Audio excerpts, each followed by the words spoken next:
All right, ladies and gentlemen, folks, we are live. Welcome to another Million or the Moon live stream.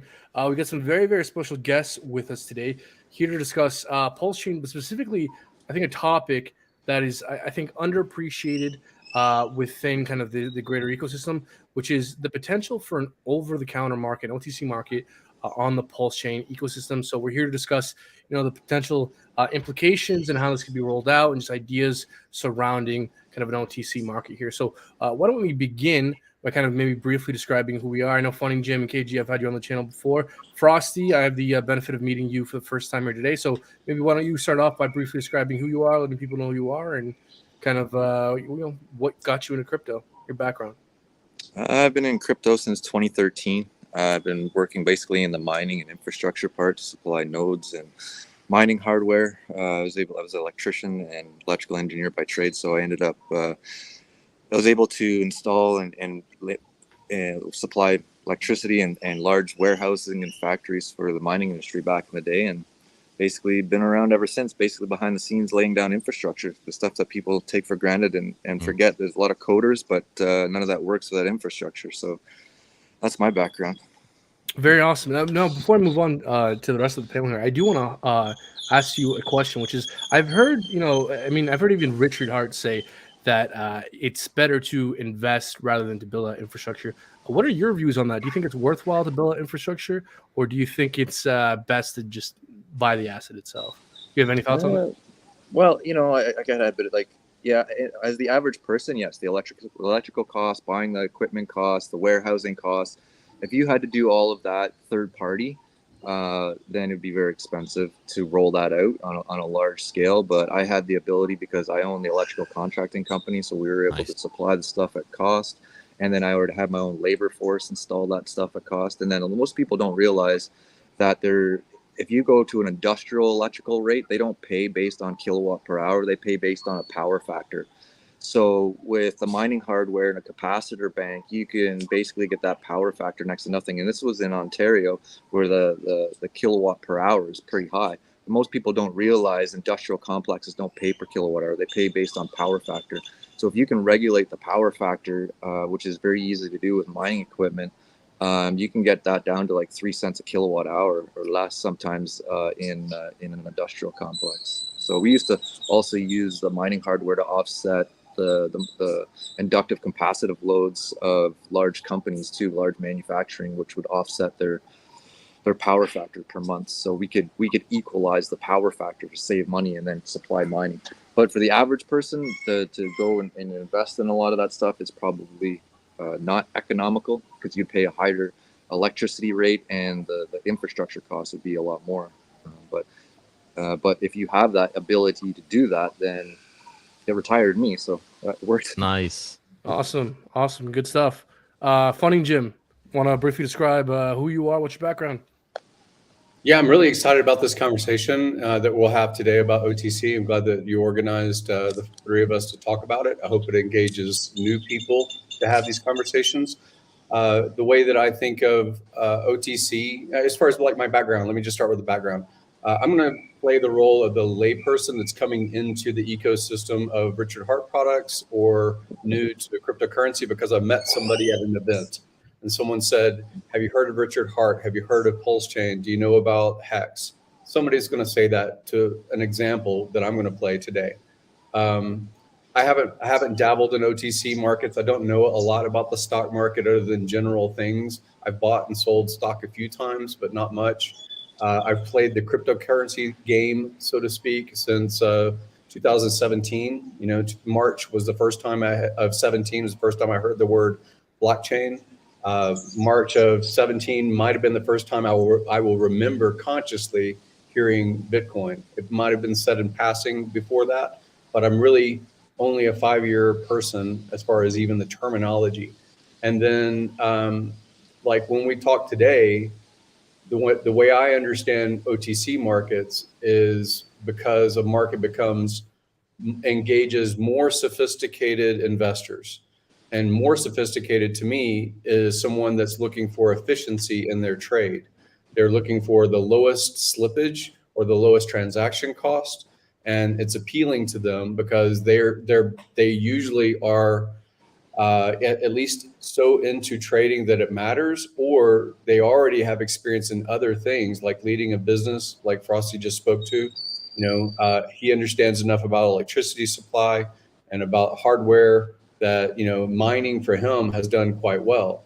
Whereas the layperson going through a learning curve and saying, I need to get educated on the pitfalls and challenges to be a miner and software and, upgrades and things like that, it probably would not be economical at just about anywhere along the journey versus just buying the coin. So I'll play the role of the relative noob that has business experience in lots of ways in conventional world, mostly real estate. And then, I'm going to ask more questions of people like KG and Frosty when it comes to why they would care about OTC. Very awesome. So why don't we then transition over here to KG? You want to explain to us kind of who you are, your background, and how your project is potentially thinking about an OTC market? Sure. So my name is KG. I am the founder of Internet Money, which the core of our product is a multi-chain EVM wallet. My background in crypto is I was first introduced to crypto in the bowels of the internet, commonly referred to as the dark web. And I didn't buy at that time. I was in high school.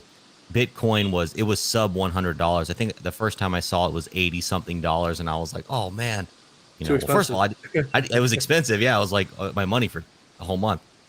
And then, I didn't really understand the technology then. I didn't really even dive into it then, but I got into crypto. I mean, full steam, like all, every day, multiple hours a day, a few years ago, maybe 2 to 3-ish years ago, that this became my full-time life. So I've always kind of known about it, slowly learned about it, dabbled in it. But in the last 2 to 3 years, it has been my full-time, started as a hobby. Now it's transitioned into a career. I come from a background of real estate. I've had a successful real estate business. I'm 6 years. I was in my 6th year. I actually stepped away from real estate to pursue the project full time. So my license just went inactive. In December of last year. So like literally, so the project has become full time, and we are considering and really leaning towards integrating an OTC market into the mix of what we're doing. Very awesome. Now, why do you think an OTC market is important in the first place, and how are you considering implementing an OTC market? So I think it's important because, largely for whales, that's one layer of why it's important, because you can do OTC with effectively no slippage, or you could even accomplish it with zero slippage. Like that's actually possible. So I think that's important. But also you can accomplish it. Another benefit is if assets don't have liquidity pools, then you can basically create pools without creating pools. It's like, hey, I have obscure token X, but I want to trade it for obscure token B. And it's like, okay, let's make the trade, guy. Let's do it. And you don't have to trust each other. It's almost like trading cards at that point, but it's a middleman that doesn't require trust, and it doesn't require someone to come in and put up the liquidity. You can meet someone at a restaurant. Hey, you want to trade? So it's like you really get that. Like DEXs are peer-to-peer, yes, but you lose a small essence of like, it could be more peer-to-peer. And I guess the way that we are considering implementing it in our ecosystem is our wallet. And I have to give a little background of the wallet just to kind of frame the context of why it would be important for us. So our wallet is the first tokenized wallet of its kind in crypto, where 100% of the fees that the wallet generates get paid out to the holders of our token, WD, or the Internet Money Wallet dividend. And those fees are paid out in the form of the blockchain's native coin. So ETH, Pulse, BNB, whatever the native coin is. So you don't stake the token. You don't lock the token up in any way. You just hold the token. So here's the issue. Who's going to create liquidity pools and give up their passive income to the DEX or to the whatever, to the smart contract that is locking their token? because now that contract is going to be entitled to receive the passive income. So we want to implement an OTC marketplace that actually allows users to trade peer-to-peer, and they don't have to put their tokens into the contract first. They can just give the contract permission to do the trade, and then at the time the buyer or seller comes to fulfill the trade, they would just remove the tokens from your address at that time. And if the tokens or the total amount isn't there, then the trade would fail. So like, I think that's also a new spin on OTC markets as well. Now, let me know what you guys think about this as a possibility. But when it comes to over-the-counter trading, I wonder if it would be possible to implement some kind of feature where you could have an entire order fulfilled or partial orders fulfilled as well. I'm not sure if that kind of functionality already exists. If you're thinking about incorporating that kind of functionality into a potential OTC market with IMD here, is that something you've considered? Is that fill or kill? Is that the phrase? Fill or kill? Right. And yes, that is something we've considered. And one way that we've also considered doing that is like, so the way that we're imagining the marketplace now is more of a like an eBay, so to speak. So if someone says, hey, I want to sell a million WD, a million hex, and I want to sell it for $1 each. Well, somebody could come in and say, okay, I'll buy your million, but I'll buy it at 75 cents a pop. Or they could say, sure, I'll pay your $1 a token, but I only want to buy 500,000. So we want to create like a counter offer system and a bid system to a degree. I see. Now, I'd like to kind of frame this discussion a bit more for a moment, because I want to kind of explain some of the reasons why I think this is so important. Number one, I think an OTC market, and let me know what you guys think about this as well, kind of lowers, removes one additional friction point for potential money interacting within this ecosystem. I mean, we're playing within the RH kind of ecosystem who likes low liquidity environments, and there's definitely benefits to existing in a low liquidity environment, but that does act as a friction point to a certain kind of money. And so I think having this additional functionality, I think, opens the door to kind of more people who feel perhaps more comfortable kind of participating in this market. It also allows the benefit of not potentially advertising, certain positions. If you place a massive limit order, on a DEX, there's reasons why you might not potentially want to advertise that. And interestingly, as you mentioned as well, you could potentially negotiate the price of an order that is not necessarily the current market price as well. So it does offer a lot of additional functionality as well. I want to bring in Frosty here in a second to kind of piggyback maybe on what you've heard so far, and maybe if you can kind of talk about why you think this functionality is potentially impactful to this ecosystem. Yeah, I agree with KG. It's highly beneficial, and I like the idea. I missed the part whether you said it was going to be fractionally filled or not. I had a phone call coming in there. Sorry about that. But I think there's a benefit of having it fractionally picked up. You know what I mean? You put a sell order into the OTC desk, and then it doesn't have to get filled, right? So you can play with the slippage there to make the slippage virtually zero at that point. I was like, for me, for instance, I would have no issue. Like you said, you put in $1 million sell order and it get fractionally filled over a week. That's fine. You know what I mean? And then you could aggregate that to get a minimum amount of slippage, but then it also allows smaller guys that aren't whales to participate that in and get in and out without slippage as well. So in my opinion, it's perfect. My question would be to KG, be like, how would you, like, for me and my things, I like obviously the anonymity of it, because I agree, if you're going to be dumping $500,000, $1 million, or whatever, the way people are always following addresses these days, like, for me, that's important. I don't want people following that. So you do get some anonymity there, which is good in my opinion. And in my mind, I would like to see it distributed over a large node network opposed to a centralized AWS server or a central server somewhere, because in my opinion, it could basically ends up being like a Napster effect at that point, where you can download a fraction of a song or a fraction of a payment, regardless, from like 5,000, 6,000, 10,000 nodes. And that could be aggregated really quickly And I find there could be huge other offshoot benefits that come from that as well. I don't know. How are you guys thinking of distributing that? Well, network wise, sorry. No, sure. Well, before I speak to that, to what you just said, you basically described practically Uniswap V3 to a degree. Oh, Yeah. sorry, cut out there. Yeah, you to a degree you describe Uniswap V3, right? Like Uniswap V3 is kind of OTC, right? Because you when you set up that single-sided liquidity, you're basically saying I'm willing to sell my tokens for this amount. Whereas V2, you kind of just throw it in the pool and it sells at whatever the price is. So V3 is kind of it's kind of that, hey, it's kind of OTC and people can pick off. But yes, I think that would be an important feature, right? Like you could put out that sell order for 1 million tokens and someone says, hey, I like that price. I can only buy 20,000. Cool. They can just keep picking off of it. And as far as the node network, I wouldn't be able to speak to that because I don't know at this time. The way that we envisioned it and are discussing it now is, I guess it would all be on chain.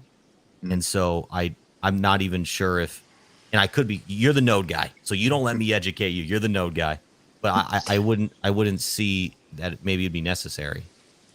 Well, you'd have, so basically the advantage to that is like with a front end on the node, with a custom front end on the node, you could have that ported and just inbound that message to like 10,000 computers all at the same time, right? So then you could get an alert on right from your computer instead of outbounding a message to a third-party server. It just inbounds the message, and you make the trade directly interacting with the chain.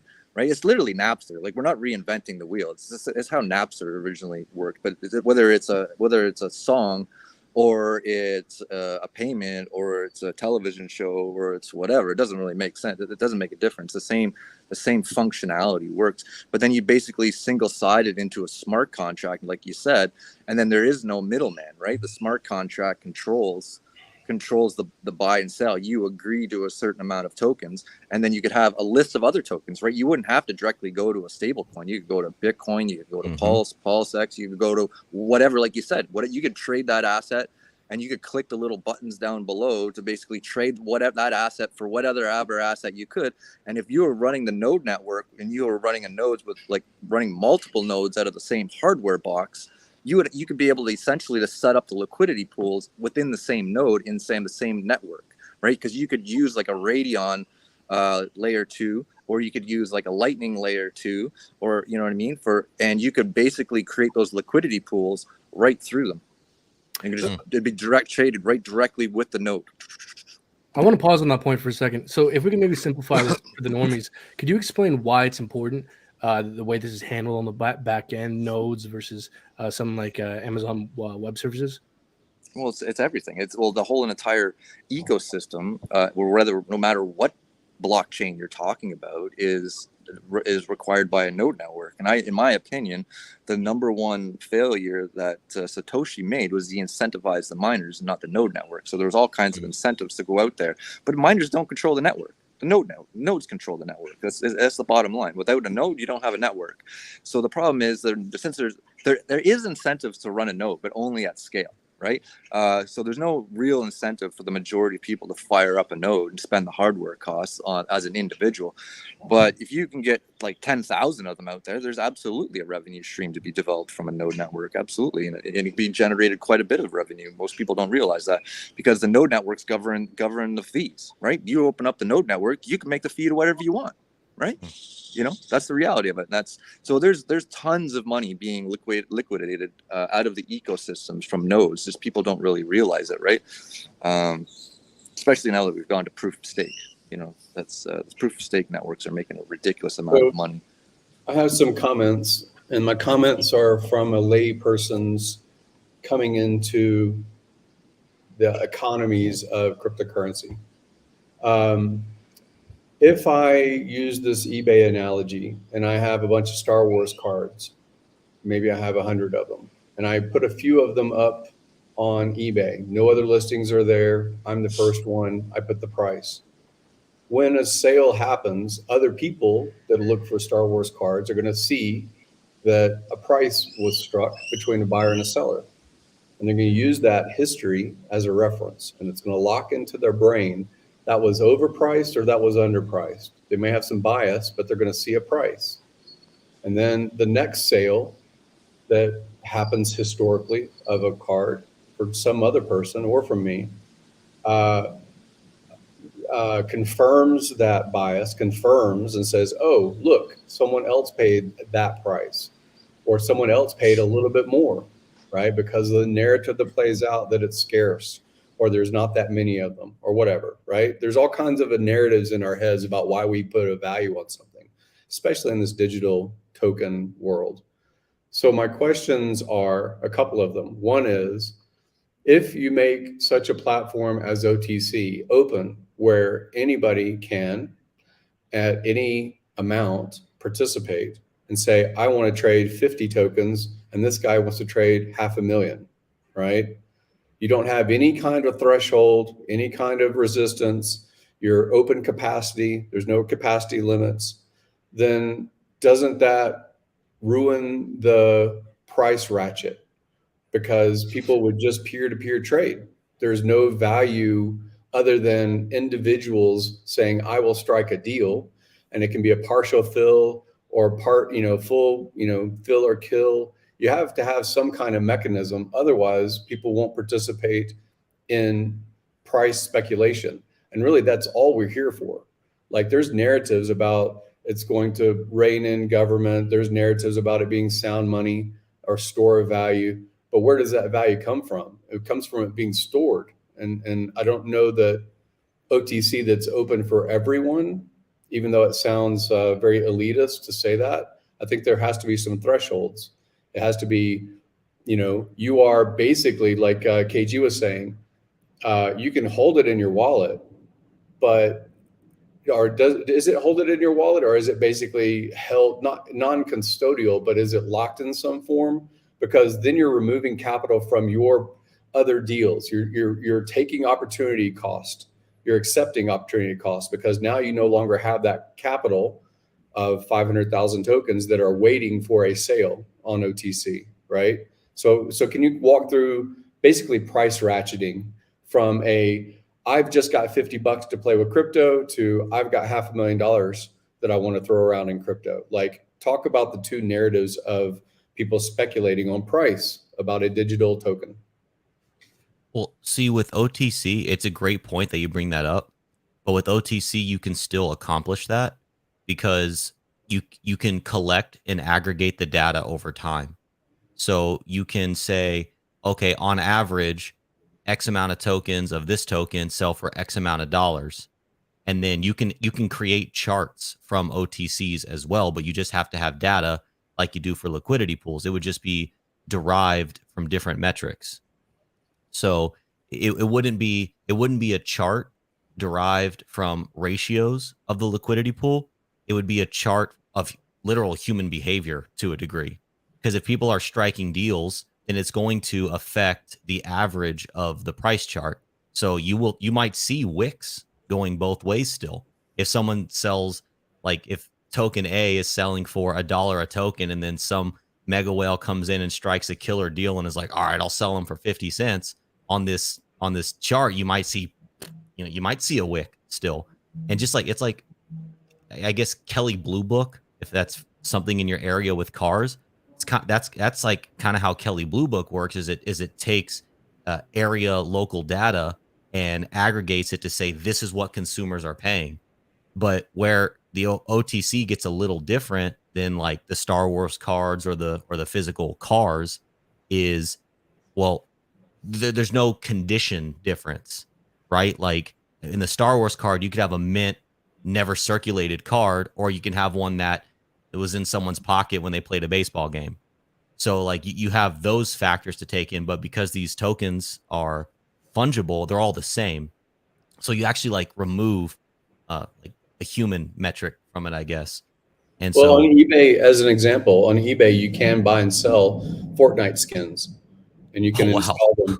Yeah, people will sell their account that has their Fortnite skin. All right. There's a digital, it's not going to have degradation and things like that. It's just Is it new? Is it a fad? Does everybody else have it? It's just the person saying it's worth $50 for me to stand out. Sure. That's all it really is in the gaming culture. And so, again, so my question really goes to, again, Bitcoin has its narrative. There's only so many of them. It's scarce. It's store of value. It was peer-to-peer cash. Now it's speculation. Ethereum had its pitch, which was world computer. Get in for 15 or 30 cents. We're gonna, you're gonna be able to do all sorts of things later, known as smart contracts, because this rail system exists. But now it's speculation and price. That's why people care about Ethereum. Also, similarly with Hex, you can say that it generates more of itself like tribbles.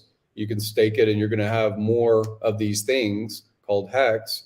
But like, if there's not price appreciation, no one cares. If a zero plus another zero equals zero, nobody cares. So we care because there's price.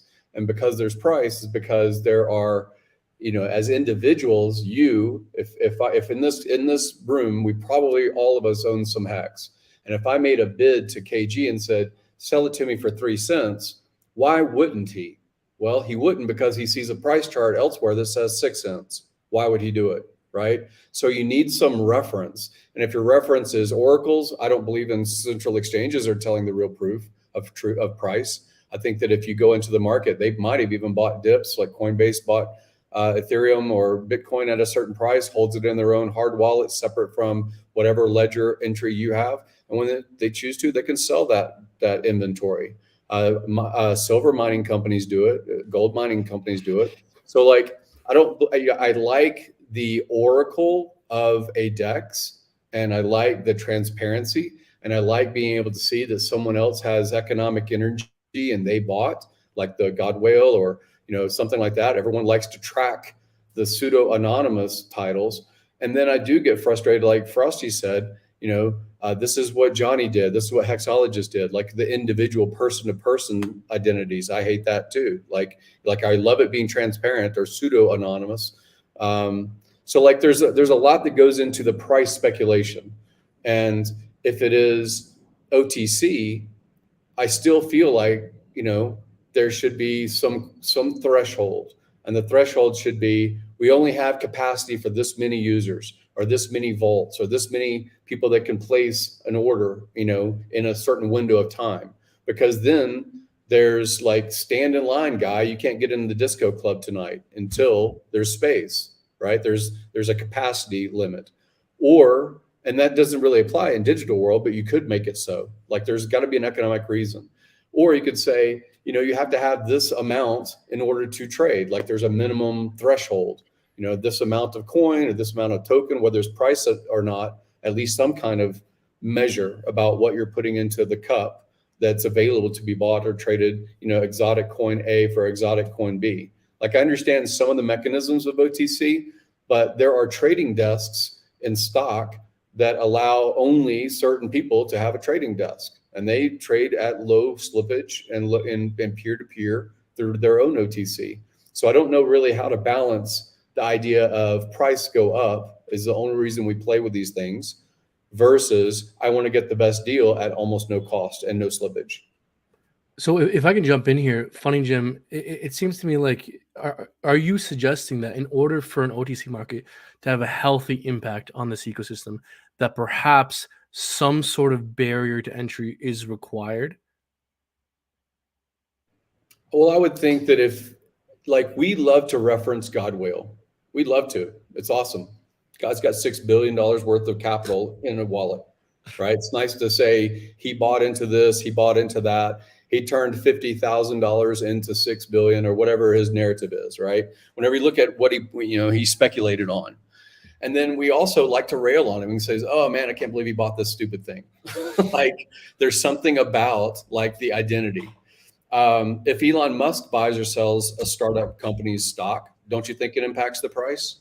Like, there's certain things about like anonymity. And then it goes to the other thing that is, I understand it, but it's also, Richard talks about it, tragedy of the commons. Tragedy of the commons is there's 4 people right now that are streaming about this concept and this content. And we got face to the table. We've got brand to the table. We've got identity and history and trend, right? That other people observe. And there's a lot of people that are inside of systems, especially in cryptocurrency, that are completely anonymous. And I understand about people want to not be $5 wrench attacked and all that kind of crap.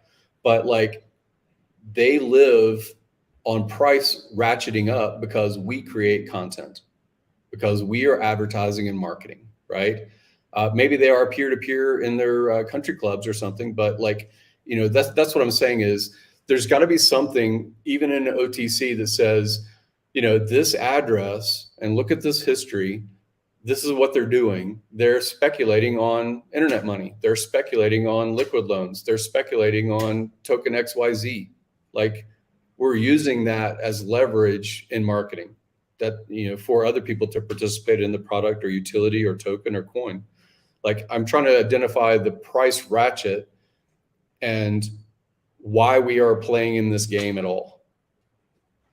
OTC is great. I'm not saying no. I'm saying it's good, and I would love to be able to participate, but I feel like I should qualify. Even, you know, I don't want to. Well, it would be great to have $5 on the table and not lose anything, but I don't think I'm helping the price narrative either if I do that. Well, I hear your concern, and it's entirely valid because you're right. So much of crypto is the price go up meme, which is a whole nother philosophical problem with crypto, which I won't dive into right now. But it can still, what you're saying can still be accomplished. The OTC market just has to be around for time, because, and it's going to work out anyways, because people aren't going to jump ship from DEXs and straight to OTC markets. So they'll probably use that as the price standard. And then, you know, they might even trade on the OTC market using that as the price standard. And then as the OTC market gets more trades, then you don't even need an oracle. You can just aggregate your own data. Anybody can front end to the data and create charts. Like, you can get things like Nomics and Coin Market Cap to start to change their paradigm. And maybe there's an application of, like, because they track DEXs right now, they could just track OTC marketplaces, and just, you have to find clean ways to aggregate the data, because there is price. Price will absolutely be there. If there's 100 trades that go off and everybody on the OTC market, and everybody's selling their tokens for $1 each, and that is showing up, hey, average price of this token right now is $1. Well, you still have the same, you still achieve it, in my opinion. Oh, funny, your mic there is muted. Part of the marketing also is like a Bloomberg terminal costs a certain amount of money per year in order for you to be able to, you know, basically get information faster and more direct. Or OTC desks, I think that they pay a license or an amount to an authority, basically, and the authority allows them to make these kinds of trades. You know, lockup techniques inside of cryptocurrency, like an example might be Internet Money says they're going to do an OTC, and in order to participate, you have to hold this amount of WD or this amount of you know, your token, right? Whatever your token is, and it becomes kind of the masternode, you know, kind of stuff I heard about years ago, or, you know, like your interest in providing the OTC, even at relatively low cost on your part, to supply the front end or whatever, or regulatory or whatever it is that you'd have to do to provide it to users. And their benefit is lower trade costs. And yet they have a lockup. They have capital that now is unavailable to them, right? It's locked while they have access to OTC. You know, CZ built his BNB token around having a discount on trading fees. You know, there's 1,000 games to play in crypto about what you want to market, or your company wants to market, or your users are asking for that you're delivering. But they all matters about price go up. And I want to be more efficient than the competition. I want to be better than the competition. I want to have an edge over the competition, either in time or knowledge or price or slippage. You know, this is still gaming. All of this stuff is still gaming. Frosty, would you agree that some of this potential gamification is necessary for a healthy OTC?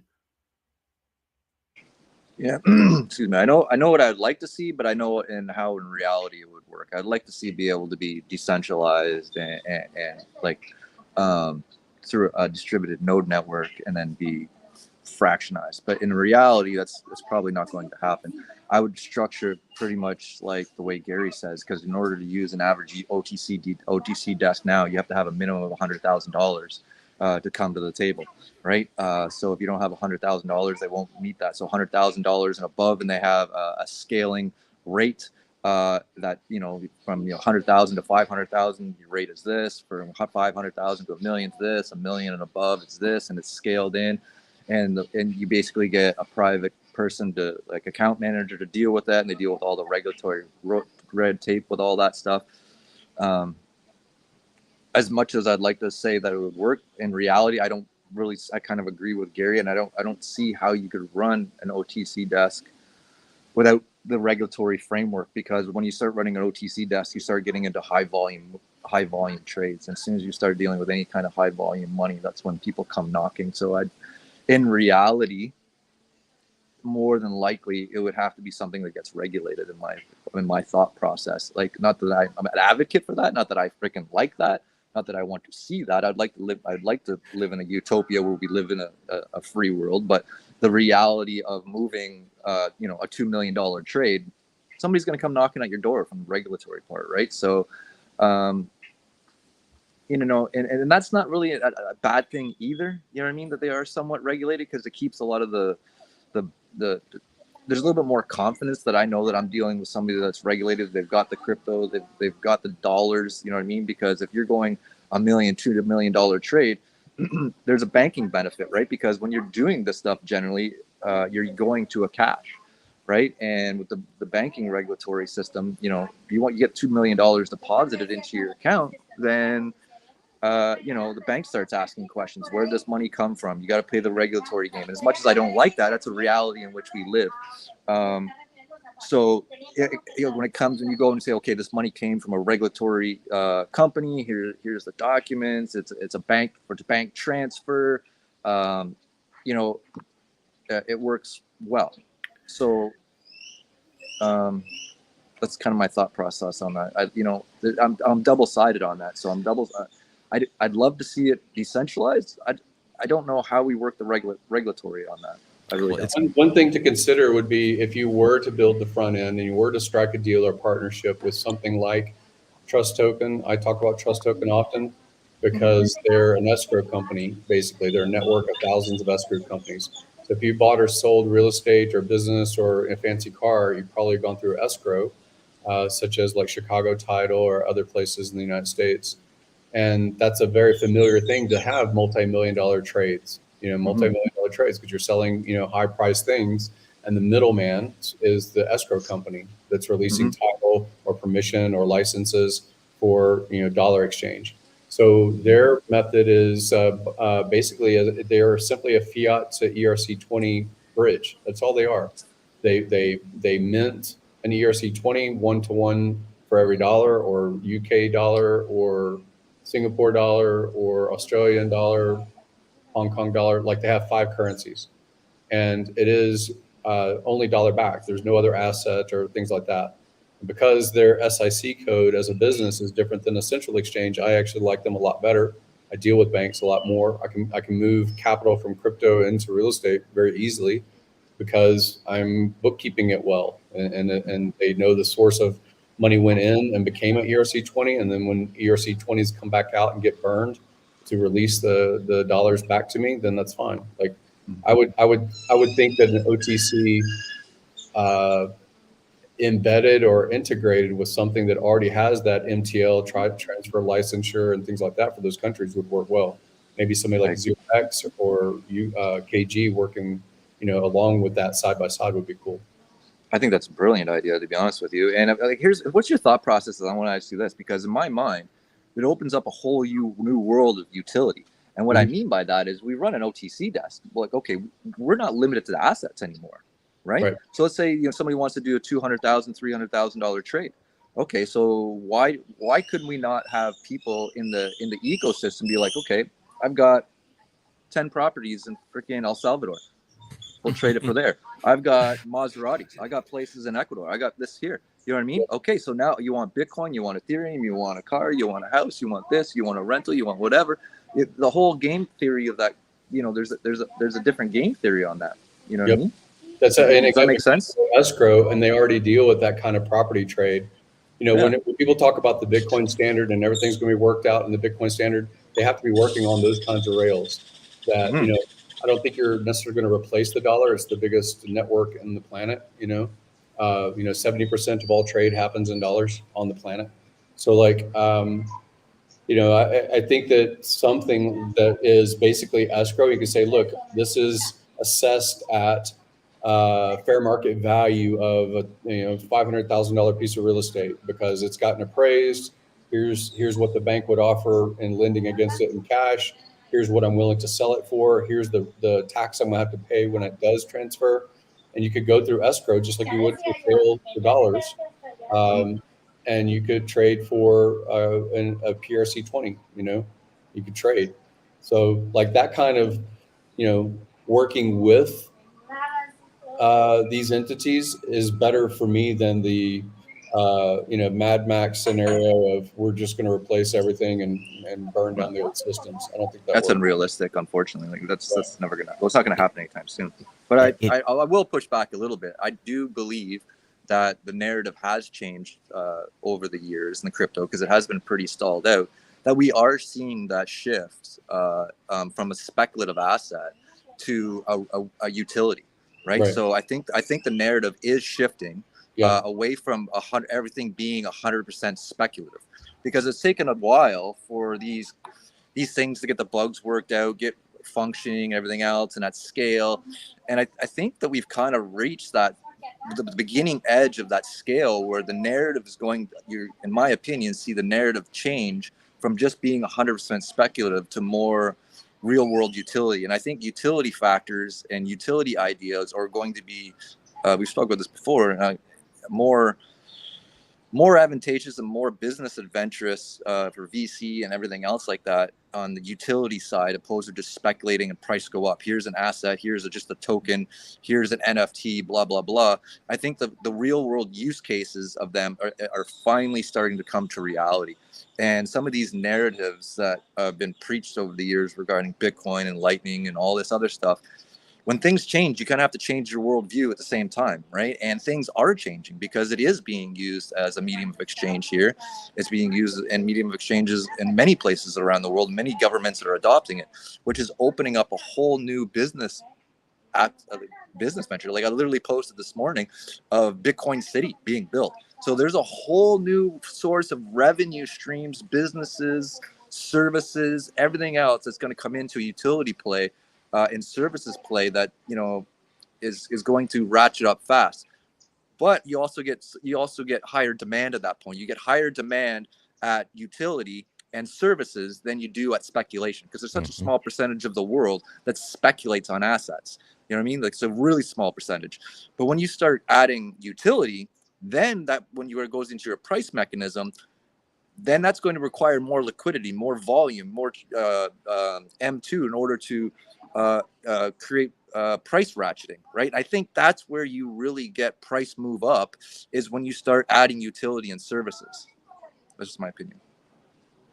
Well, to highlight that, when I have sold property in order to participate in HEX or something like that, I have the slippage in time because, okay, now I need to have the property sold. Ask agent, buyer, come to the table, sign the papers, then it converts and gets released in funds to a bank account. Then I have slippage of more time to basically convert it into an ERC20, basically.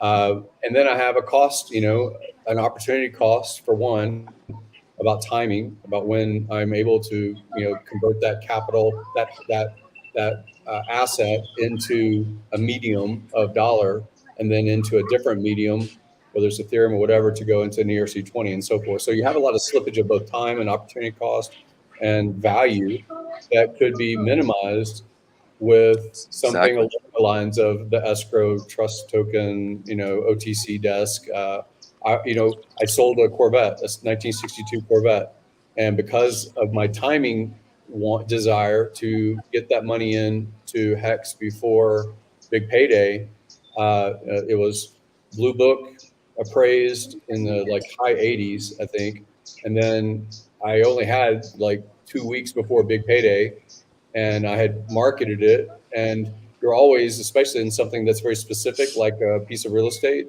or a car, condition, especially a classic car. The only people that can buy are the people in the market at that time, and the people looking and finds your advertisement to get the car, right?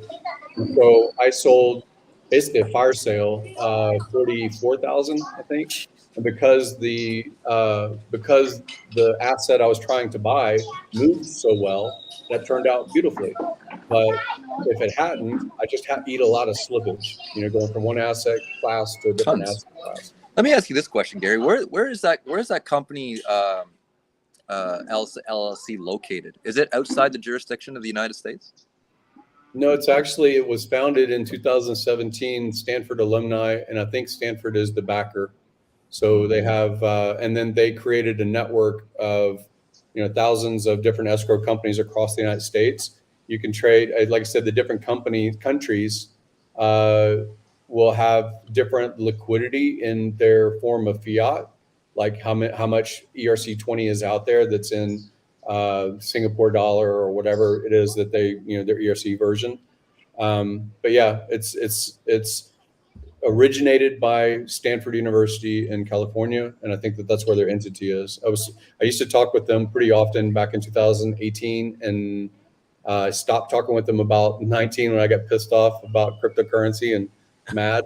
And then I came back to the table, basically a year and a half ago, and started conversations with them again when this idea of Pulse Chain was going to come around, and said, hey, you already have ERC20s that you mint.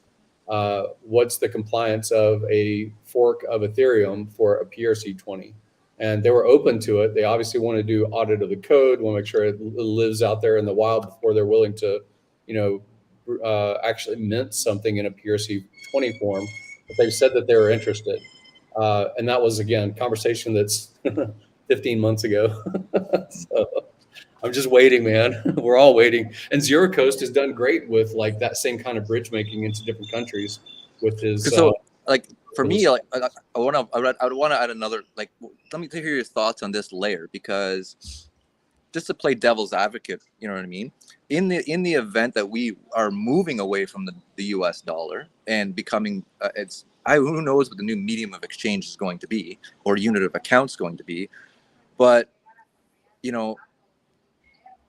obviously something's going on regarding the BRICS, and there's a run on this and everything else. Whether it's a Chinese yuan, renminbi, Bitcoin. I don't really care what the medium of exchange is. You can use seashells or feathers for all I care.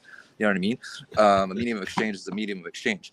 But the thing is, would be like you'd want to be able to be diversified in that medium of exchange in the event that this does fall out. You know what I'm saying?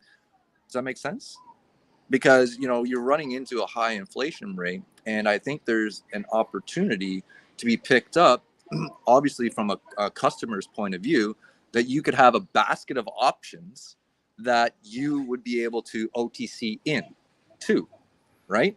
Whether that be a physical asset, whether that be a different medium of exchange, whether that be property, real estate, cars, gold, silver, other crypto tokens, whatever. You know what I'm saying? The question is, how do we work that legally into that framework?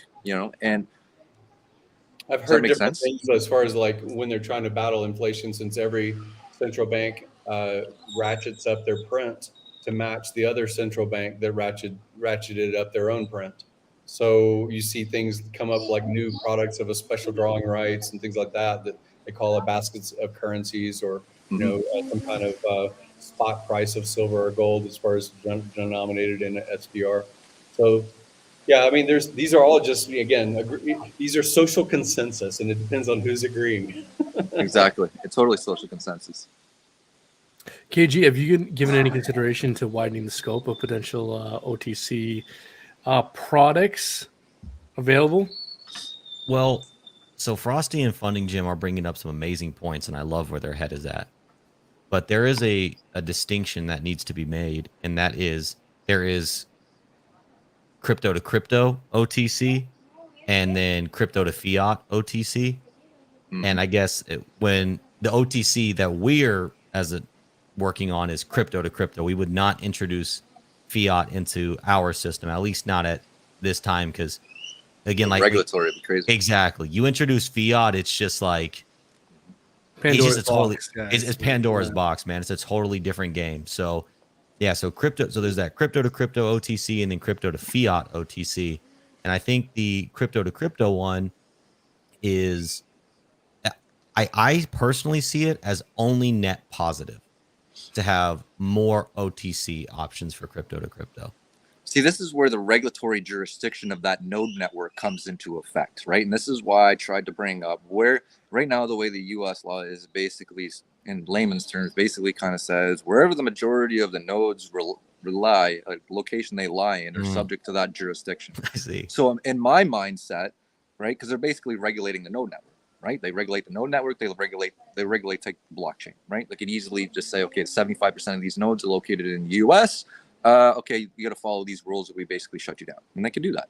So in my opinion, you'd have to you keep as much of those nodes outside of the majority of those nodes outside in the regulatory framework, which is easy to do in places like Latin America and in Africa and other places like that, because they have high percentages of millennial generation people, and those millennial generation people understand that. The question is, can you supply them utility outside of just saying, hey, run this node? And what I mean by that is by piggybacking something on that supplies utility, like something similar. It's like one of the things that we're talking about here is something similar to the Athea network. The Athea network is a mesh network, node network that you're able to supply internet, and it's basically repeaters. As they put those up, it goes through, you buy bulk internet on one end and it aggregates through the total, and then they basically drop down a percentage, that person repeats the internet signal or bandwidth through that house in order to gain distance and increase the bandwidth, then they get a percentage of sales, which then incentivize people in Latin America, which I know it doesn't sound like much to the average North American, where, okay, you're going to make an extra $25, $50 a month, but here adding $50 or $25 a month to their paycheck can go a long way, right? And that's a bit of an incentivize, and you increase that. If you were to run multiple other nodes doing the same thing, not necessarily running the Athea network, but piggybacking off that, you'd be able to incentivize the distribution of the node network, right? So there's got to be, if you can incentivize the distribution of the node network, then there's a reason for somebody to download it and run it, right? And then you can get them at scale. That's been the barrier of entry, and we've tried many things over the years to incentivize the node network. This goes back as early Ethereum Classic days. We tried to incentivize the node networks to be put out. And we even made little black boxes, the same thing we're talking now. We made 10,000 of them. I think there's still 6,000 of them sitting on boxes in a warehouse somewhere that we couldn't even give away, because people are like, what's a node? Why would you want to run a node? How do you incentivize us to do that? So we have access to the stuff to do that. The question is, how can we incentivize to do them and keep them outside of that jurisdiction? And I'm working on a few ideas to bring that into a real world utility. One of them is deploying them inside of real estate that we're building throughout Latin America to launch the security system and launch the security code inside the EVM. So then you just create a front end, and then the security system lives inside the EVM on a layer 1, right? Similar to the Hex contract. And you just have a front end. So all your home automation, your IoT devices, your pool pump, your QR code, everything, anything you can monitor with an IoT device, we can put in there. And then that basically that supplies a utility now. You know what I'm saying? And then you could charge a fee per month for that utility, right? It's more secure. You're not going to hack it unless you hack the blockchain. You can use that from anywhere that you have an internet access in the world. If you have the rain sensor goes off, you're flooding your house. If you got a snow sensor on your roof from your cottage, you got a boat sensor, you know what I mean? Whatever, there's water in your boat, you know what I mean? If it rains like from your cottage or whatever, because a lot of these places here that are used as vacation properties. You know what I mean? I know a bunch of people that have bought property here in Latin America because they come down where I have. They don't live here all around. They'll come down here for 3-4 months, 5 months. Then they're interested in renting it out because they're worried about, who they're renting it to. They're going to damage things. I'm like, well, here, we can monitor the whole thing, right? We can monitor everything with the house. We can monitor IoT devices that, whatever. And then that could live in the EVM. But when we launch those EVMs, that requires a node network. So every time we build a piece of real estate, that node lives in there. So instead of just running one M.2 hard drive, you've run like 6 M.2 hard drives. Now you've got like Pulse, you've got Bitcoin, you've got Ethereum, you've got, your internet, you've got everything, right? So it's like a little bit of money in hardware costs, but it's inbounding a message to everything. And then once you get a large enough out there, you can create front ends that interact with all of this stuff. You know what I'm saying? Frosty, if I can butt in here real quick, could you help, for those of us less technical, such as myself, could you help me better understand why a node network, specifically for an OTC market, would be necessary? I mean, why can't we simply rely on the Pulse chain network? Why is a node network specifically for this functionality necessary? So the best way I can give you an idea. So what do we love about our cell phones? The convenience factor. Right? The fact that you can download Twitter and you could talk to everybody on Twitter. You can download WhatsApp and talk to everybody. The fact that you can download your banking app, right? Well, your phone is essentially a node. So you would not be able to have that convenience utility factor if there was only 2 cell phones. If there were 5 cell phones, how much utility would Twitter have if there were 5 cell phones? You could talk to 5 people? Great. Where's the utility in that? When you have more cell phones on the planet than you have people, now you have an immense amount of utility. The peer-to-peer function goes exponential, right? Everything is based off Metcalfe's law, and a node network is literally the lifeblood of every network, right? So a cell phone is essentially your node, right? That's basically what they're doing. They're increasing the amount of memory and storage and CPU power on your phone, and storage and capability on your phone, so they can slowly transition all of your stuff, all of their server stuff, onto your phone. Now you pick up the hydro costs, you pick up the server costs, you pick up the cost of the hardware, right? And they're dumping all the utility onto you, and you're paying for it. But then you get what do you get in return? You get a convenience factor. You get the utility factor that, hey, we can have this live stream, right? If it wasn't for I'm talking on a mobile phone right now, there would be no utility. The utility of the node network is the Metcalfe's law in fundamental principle. No distributed node network, no peer-to-peer. Why do you think most of these cryptos have a peer-to-peer problem? Because there is no peer-to-peer. 90% of all the nodes are ran on an AWS server. There is no peer-to-peer. Then everybody basically funnels into a centralized server, and there's no peer-to-peer function. Well, it's a simulated peer-to-peer function, but it's not true peer-to-peer. Does that make sense? The true peer-to-peer is the closest thing to a decentralized peer-to-peer network is your mobile phone. That makes sense. That's a great explanation. The only part I think that's yet to still click in my mind is that decentralization lacking in Pulse Chain? I'm just trying to understand, like, is there something missing with, like, why can't we just piggyback off the existing Pulse Chain infrastructure? I'm just trying to understand why the additionality of a node network specific to this function is required. Is it simply for the additional decentralization? Is it that simple? Well, you get the ability to run multiple different chains, right? So then you're limiting your attack surface in order to, instead of everything you do right now, you're outbounding a message. You're asking somebody else's server for permission to do your transaction, right? So what I don't understand is, why is everybody and everybody's complaining about hacks, security threats, all of this other stuff.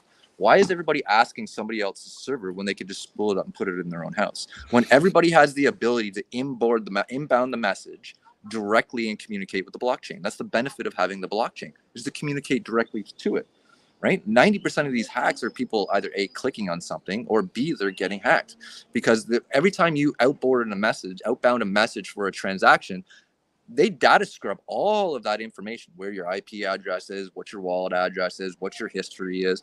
You wouldn't have that. You could just change the settings in your MetaMask to point at any node that you want. So the more decentralized that node is, the better. And the different jurisdictions that those nodes lie in are subject to different regulatory frameworks, right? So as we live in a world that's evolving, and we don't really know on governments, because they change from week to week what's good and what's not, to me, like, there's robust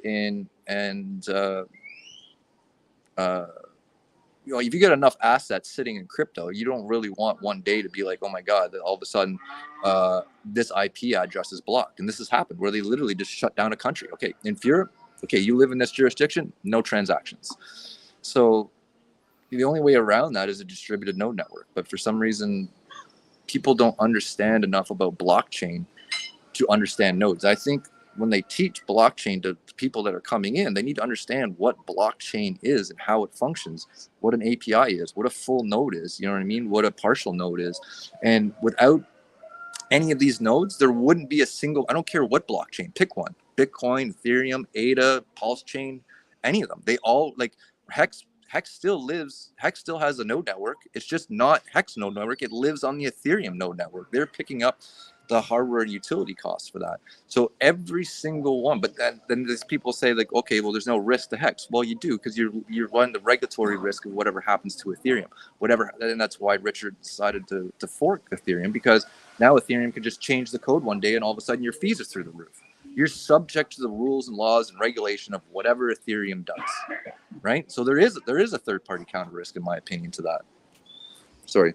Well, I think that's what Millionaire Moon is saying, is that, or Brandon is saying, is that I hear your question completely, and the node network is on, in Frosty, correct me if I'm wrong, please, but the node network is at the blockchain level. So whatever chain the OTC marketplace would be operating on is subject to the chain's distributed node network.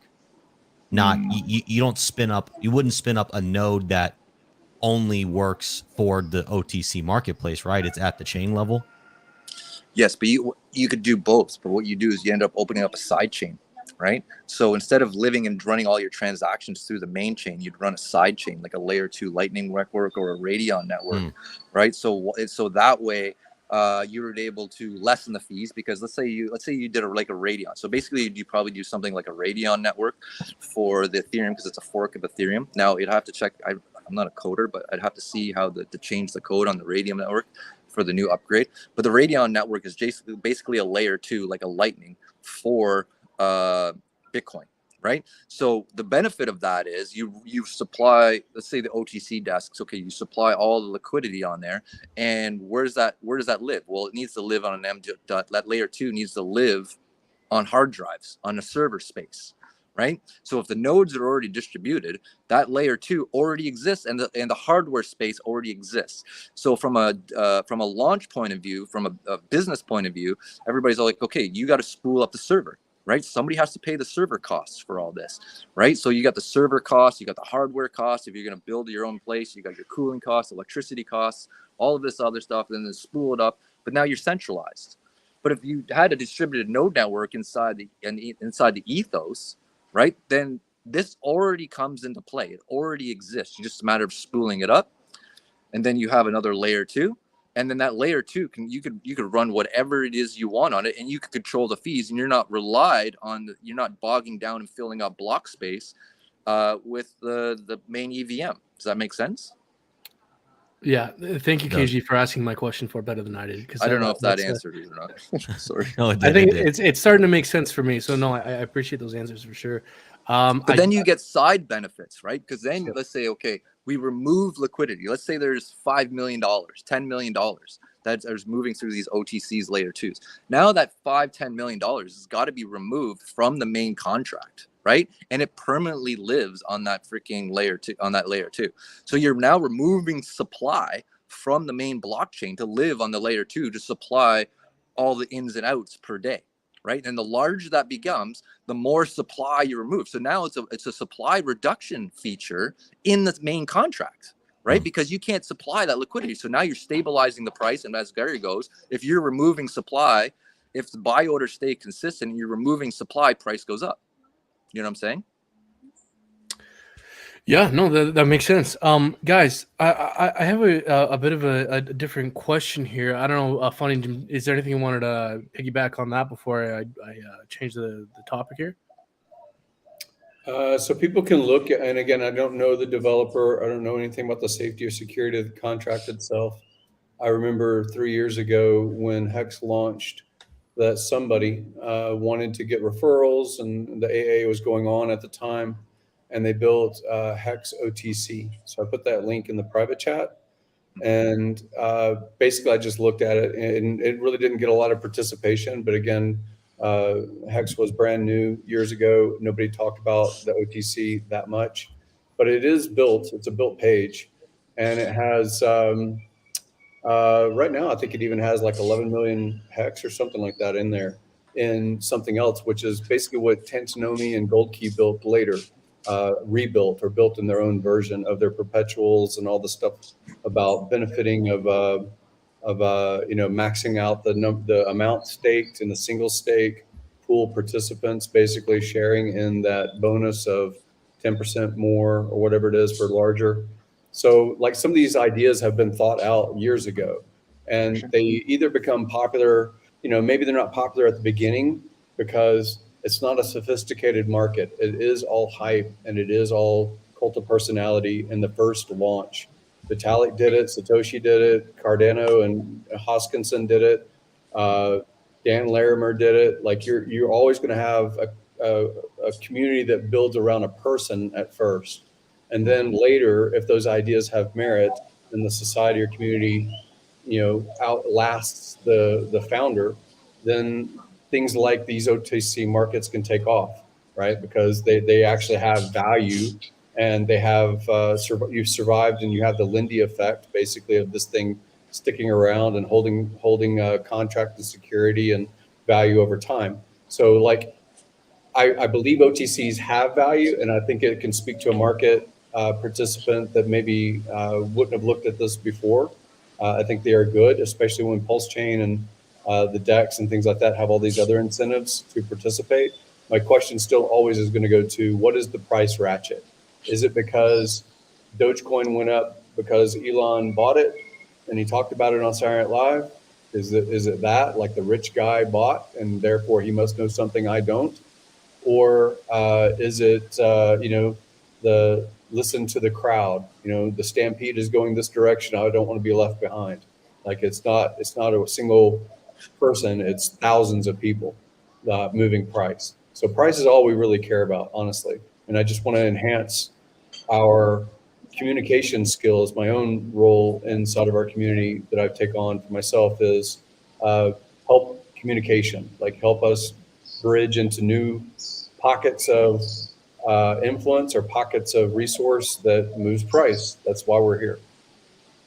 I think the game theory of the price ratchet is there's almost endless if this type of thing is deployed properly. You know what I mean? There's so many utility factors that could come out of it that you'd find new price ratcheting strategies daily once the infrastructure is laid. It's crazy.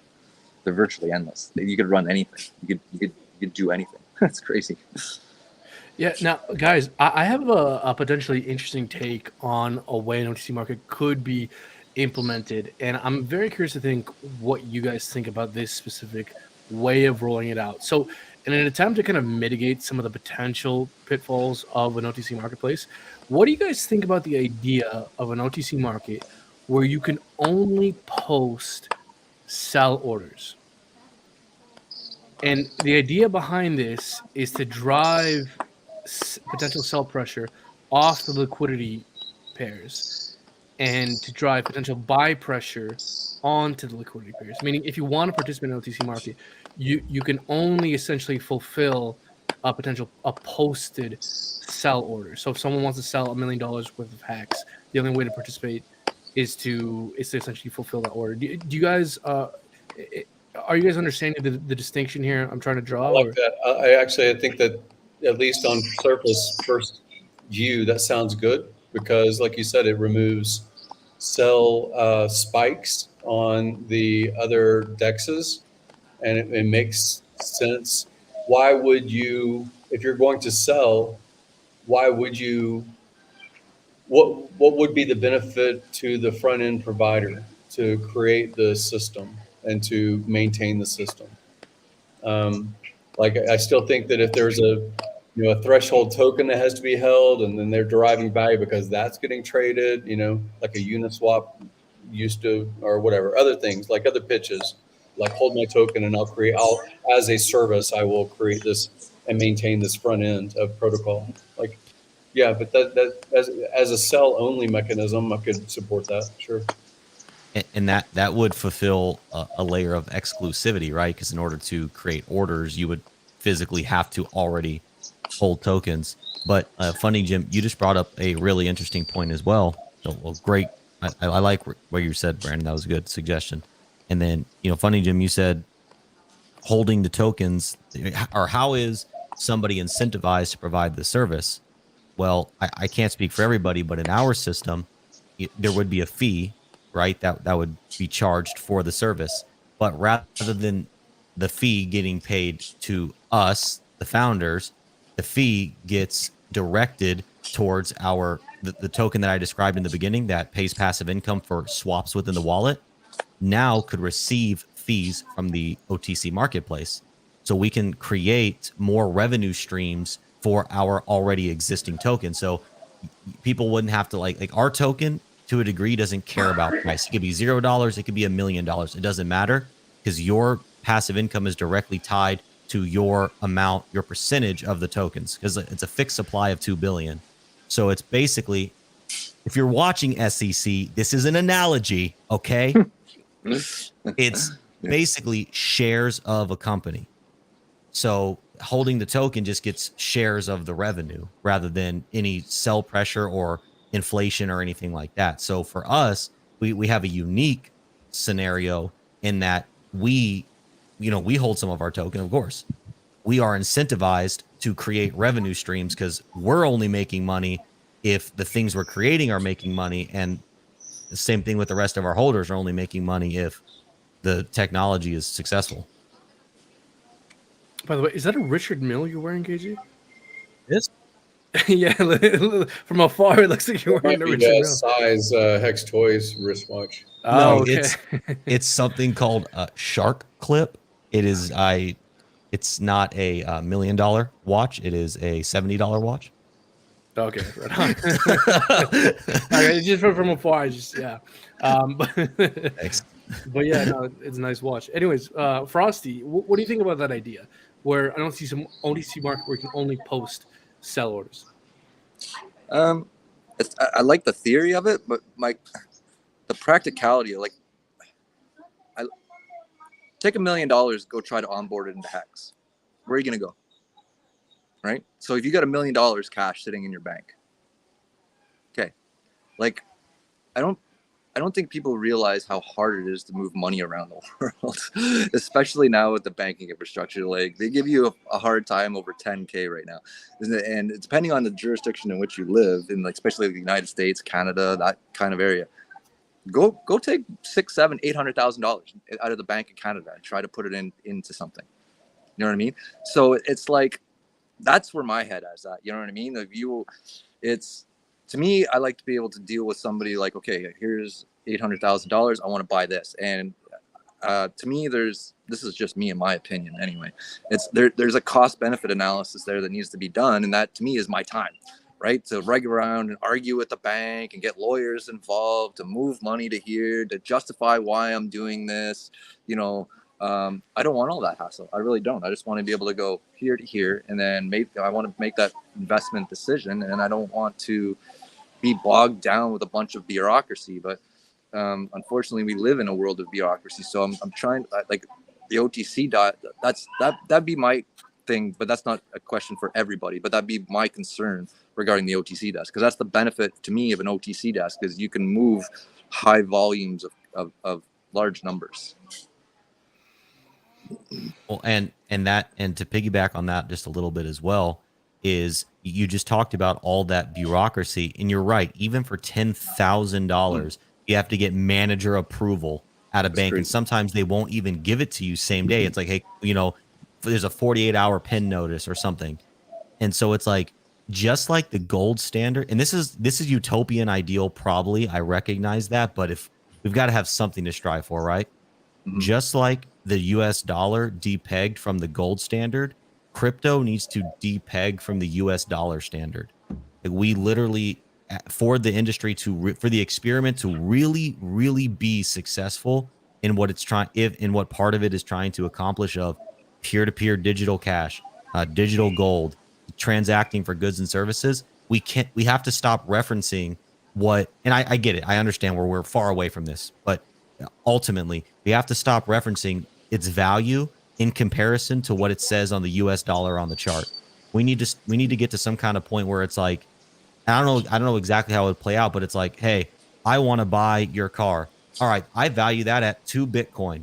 Okay, I want to buy your house. I value that at 100 Ethereum or whatever denomination of that. So we need to depeg ultimately from the US dollar. That's the utopian idea. There's a utility factor there. That's why I'm interested in hearing Gary's opinion on how to work this and regulate. Like, and you're not in reality. I know, like, I'd love that you live in that utopia world too, but I don't see getting around the regulatory framework. And I think there's benefits of doing it outside in different jurisdictions because they have different regulatory frameworks that aren't as stringent, I guess, or as strict as they are. So I believe there's some opportunity in some of those with some of the relaxed laws and some of the relaxed banking licenses that you can get around the world. So, but that's a conversation for off topic there. You already know about like Dubai and things like that. You can just bring a satchel of cash and convert it to crypto. Yeah, really? Exactly. Yeah. Yeah. Wow. That's cool. Yeah, there's no end. There's virtually no end to the liquidity in Dubai. Wow. Like I'm not even joking. Like, this sounds crazy, but you could probably move $1 trillion in fucking Dubai if you really wanted to. Oh my gosh, that's pretty cool. The liquidity starts as oil and it becomes everything else. Pretty much. That's real liquidity. Yeah. So. But anyway, I appreciate the conversation. I got some people here, so I got to jump off. So I got a couple more minutes there. Sorry about that, guys. No worries. Frosty, thank you so much for being on. It's great to meet you. Thank you so much for sharing your thoughts. If you got to hop off, totally understand. Do you want to plug your socials while you got a minute here, if you want? No, I don't really know. People know where I am. I try to be as unsocial as possible, but for some reason, I live in a catch-22 where I have a passion to try to drive this forward, and without talking about these things openly. But the byproduct that is brings more attention, and I really don't want any of that. So somewhere I got to play a happy medium ground. That's why I keep rugging all my freaking Twitter accounts after they get too many. That's hilarious. I can appreciate that. Yeah. So, but yeah, I'd love to, have continue this conversation on another level and maybe in a more depth conversation at some point with you guys. Sounds great. Yeah. Thanks for joining, Frosty. Great to meet you, man. Have a great day, guys. You too. Take care, Frosty. Cheers. Yeah, so more minutes, but that's about it too. Okay, well, I was gonna say, funny Jim, thank you for recommending that gem there, Frosty. He seems like a very knowledgeable guy. Oh yeah. So, funny Jim, you said you got a couple minutes here. Is there anything else you think that's kind of interesting to bring up surrounding this topic? Anything that we haven't brought up yet that you think's worth kind of talking about? Yeah, we can really, part of this to me still is. Field of dreams. If you build it, they will come. Like, if you believe that there's users out there that would benefit from this tool and you want to put the energy into, intellectually understanding the technology and then deploying the technology to make it available for who comes, like, that's part of it. Sure. And then, there's going to have to be some incentive for a lot of people to advertise OTC platform. Why would they tell people about a low cost or no friction way for them to get the coin and not move the price, right? One of the reasons that we talk so much about Uniswap or coin that we care about anyway is because we want the price to go up. Like, that's what is adoption. It's weird because I don't benefit if my neighbor has a television, but like that got adopted, radio adopted, like all kinds of things get adopted. But this is a direct financial incentive alignment about why are you going to talk about your own enthusiasm about a thing? It is because there is some financial reward to more users being decentralized or counter asset class to other things. Like, there's incentives. So I want to be able to promote an OTC. I don't know why I would, unless I'm using it myself. And if I'm using it myself and I'm creating more competition by inviting more users, like you guys got to, there's got to be a figure out about why would you either take the cost yourself to build the platform and advertise it, and then how are you going to scrape yield to do so, right? In a capitalist system, you have to have some reason. And then if you're not going to do all of that effort and you are going to spread the load across users to market, advertise, and bring in new users for OTC, why would they do it, right? Uniswap, I can understand why it works. All these other things as aggregators we'd like to talk about and say, go to Matcha, go to 1inch, go to all these other platforms. That's fine. It still effectively is buy pressure. That's why we care to promote it. And if OTC creates buy pressure, it'll get users too. But you got to have something. You got to have something about why would they promote it. If they already hold the token that the OTC desk, there's some price ratcheting of the token that's required to participate. Like you said, you can't be on the OTC unless you have 100 grand worth in stock. You have to have that kind of capital basically locked up in order to have access to OTC. Or you got to have the economics have to be worked out for both the provider and for the marketing, how that's going to happen. If you could just attempt to summarize and share your intuitions here overall, just conclusively, given the particular nuances in the way this is rolled out, how it could change your answer on this, but what your intuition is, an OTC market overall beneficial to this ecosystem? More tools is a more efficient overall marketplace because more users it's going to speak to. Some people love Android. Some people hate Android. Some people love the simplicity of a GUI on an iPhone. Some people hate it. Like, if you want people to basically use the technology of cryptocurrency, having more tools is better than less. And so, I think that it would speak to other people that are familiar with what OTC even means. And if they really are concerned about slippage, it's interesting because I was just tooling through the website that I really haven't visited in 3 years. And even then I didn't really look at it that much, but that pooling contract, there's 3 different contracts I could see on the website. One is 36 days, another is 1 year, and another is like 5555. And it automatically stakes when it hits 150 million hex to be staked. So people might pile up over time. And then finally, when it hits 150 million, then it auto stakes. Nobody uses it.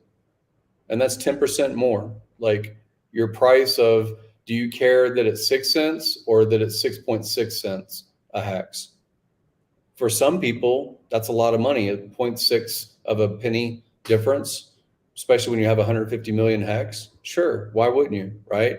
And if you're going to pool, you're going to basically say, well, I'll put 1 million of hex in and hopefully 150 other people will do the same. And then we'll hit this bonus that's built into the contract, right? That's what Tantanomi and all of his perpetuals and, the Maximus DAO and all that is also. But nobody talked about the one that already existed. Why? It's an advantage, right? So similarly, if you can say, I'm going to avoid slippage because OTC, great. Some people might say it's useful, and that's a very small niche. So you have to have financial reward to provide the tool.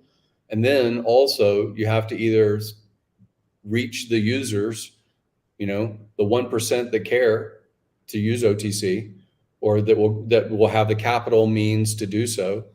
Or you do what you mentioned earlier, which was opening it up to anybody that wants to use it.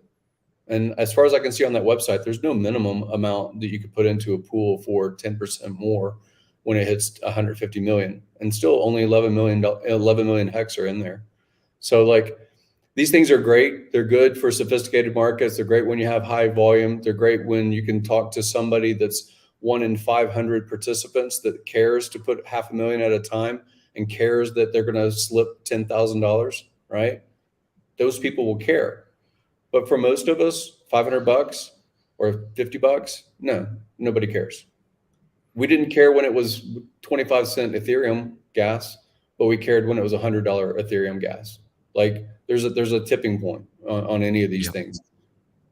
That's true. It is the few that care, but I think the few that do care are the few that are impactful here. Because 99 people can talk about the tool exists, and 99 people know 250 people by first name. Like, each person knows 250 people by first name. And so a broader market, a 10x the community, you're going to find a few of those people that will care that these tools exist. And maybe that's the tipping point about their participation. And maybe that's the tipping point about them talking to their peer group that also care, right?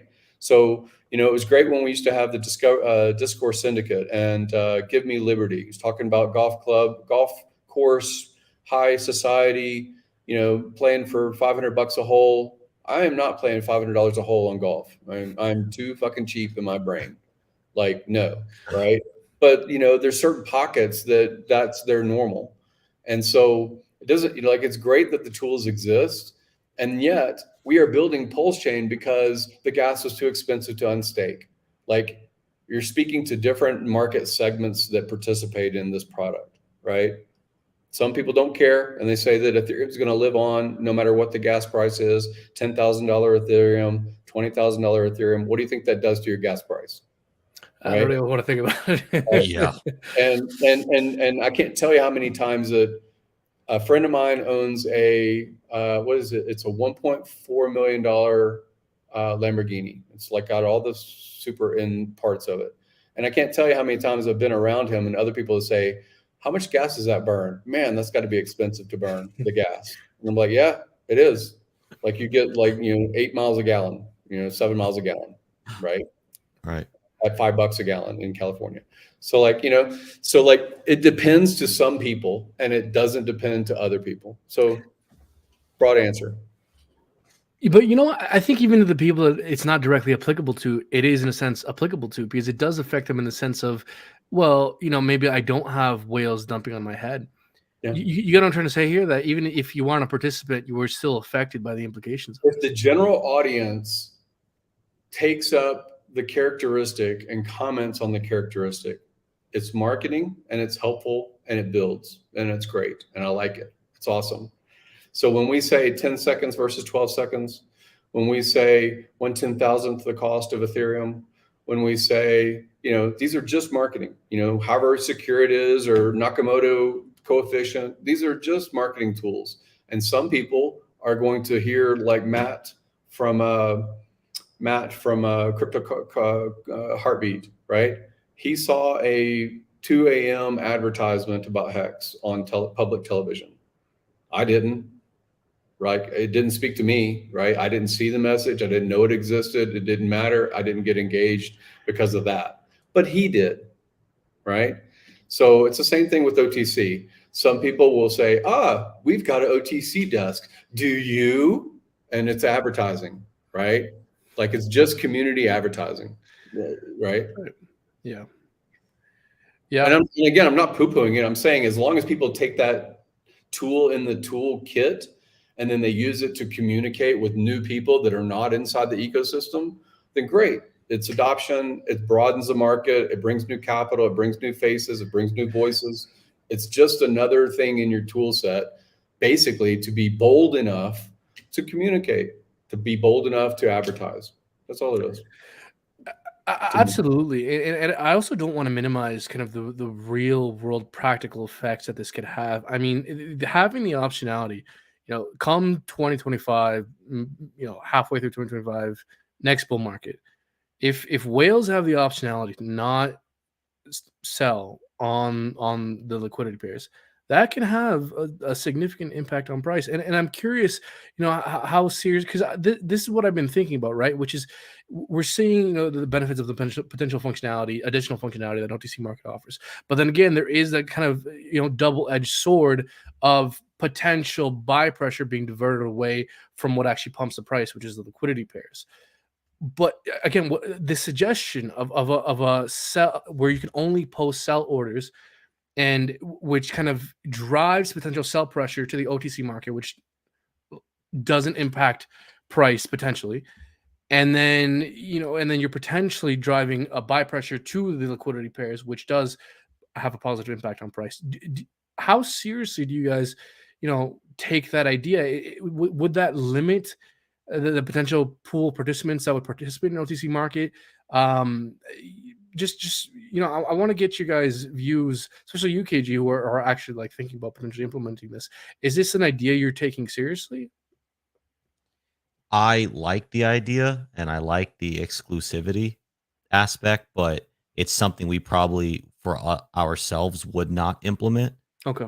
because maybe from a philosophical standpoint, partially where we want free market, and I don't think free market can be dictated by, hey, you have to have X amount of dollars. Which I'm not saying exclusive systems are bad because there is absolutely a time and place for exclusivity, but in what we would create, I don't think that would be the time or place for us. But also, we're talking about just whales, and whales, I think the OTC applies even beyond that. Like we call Hex a low liquidity asset. Well, there's still millions of dollars of liquidity. Think about like even internet money. I am our first token. We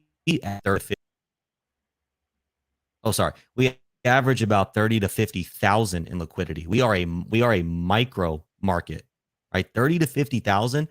A whale in our system can come in and buy. A whale could be a $5,000 buyer. So it's like there's markets outside of the blue chips and even outside of Hex. I think that the OTC is also going to play a big part in some of these more micro economies in crypto as well. So you would lean more towards the free market side of things. Hey, I don't think it's necessary to potentially introduce some kind of mitigation system to potentially counter some of the potential negative implications of an OTC market. You wouldn't buy that argument. You'd say free market all the way. Well, yeah, because I don't agree that there is really negative implications to price because again, if on Uniswap it shows the price as $1 and then people on the OTC are selling it for $1.50, well, then people are going to arbitrage that because there's value here, there's value there. The value it is what it is. The OTC is not going to change that. It's just going to have a different chart. Let's But like but that goes to information. The reason someone's paying $1.50 on OTC is because they don't know that $1 is available elsewhere. It's you're either saying it's because there's title and celebrity, or I've got more money than you, or I've got more information than you.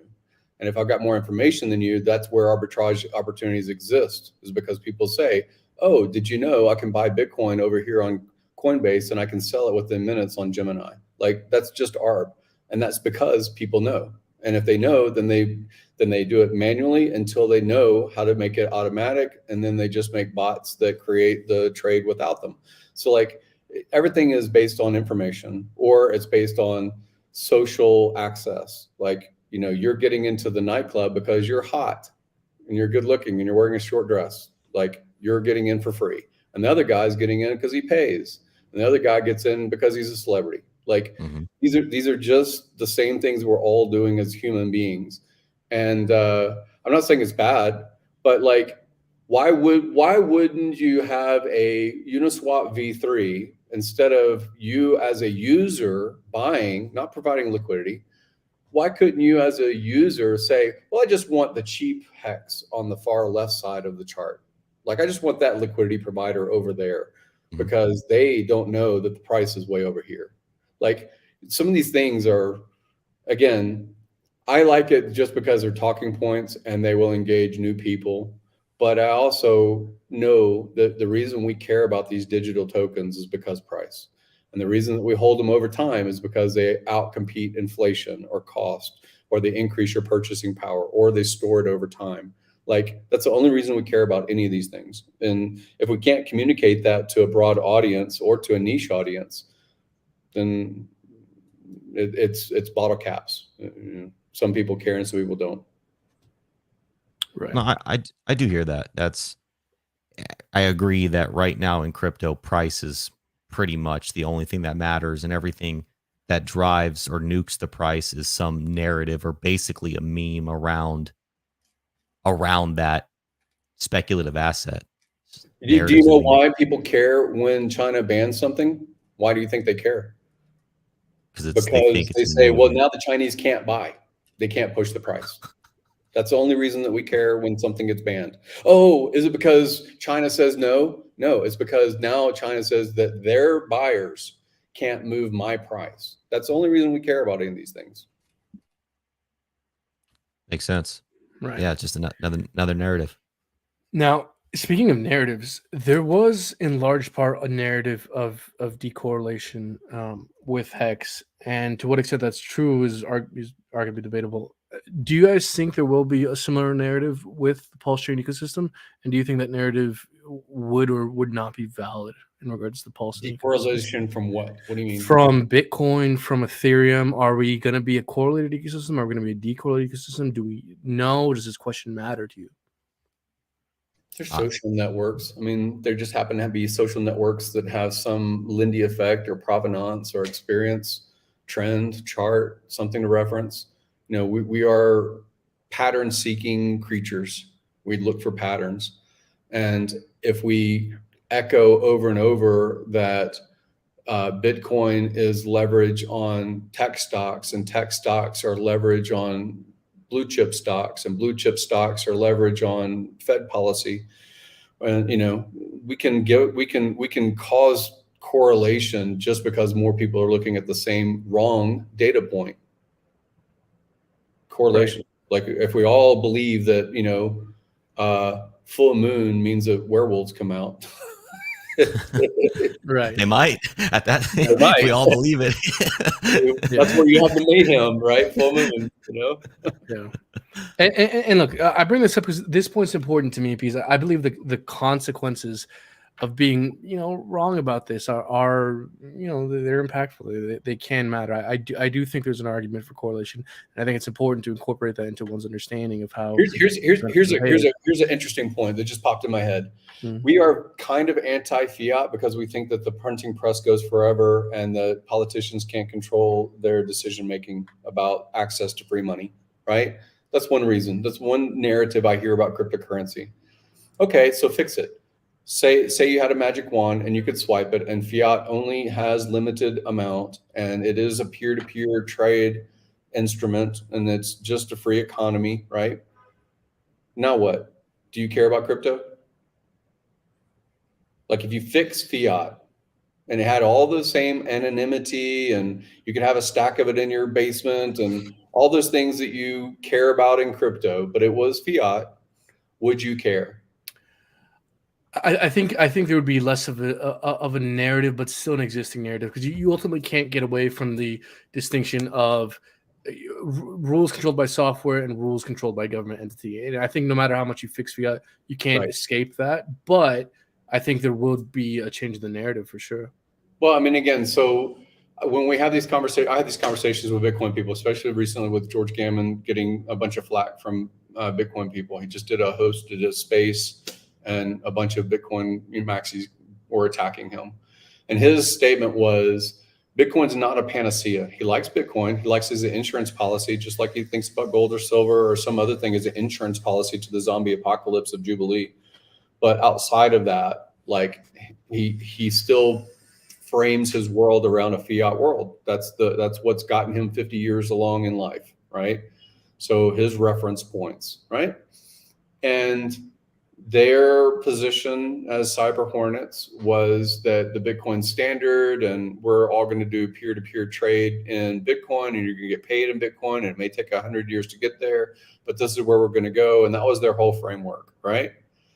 Now, if they really believed in that, their socialist, communist viewpoint would be, let's just take my stack, divide it 100 million Satoshis per Bitcoin, and make sure everybody gets the Bitcoin that exists, and let's just evenly distribute it to every human being.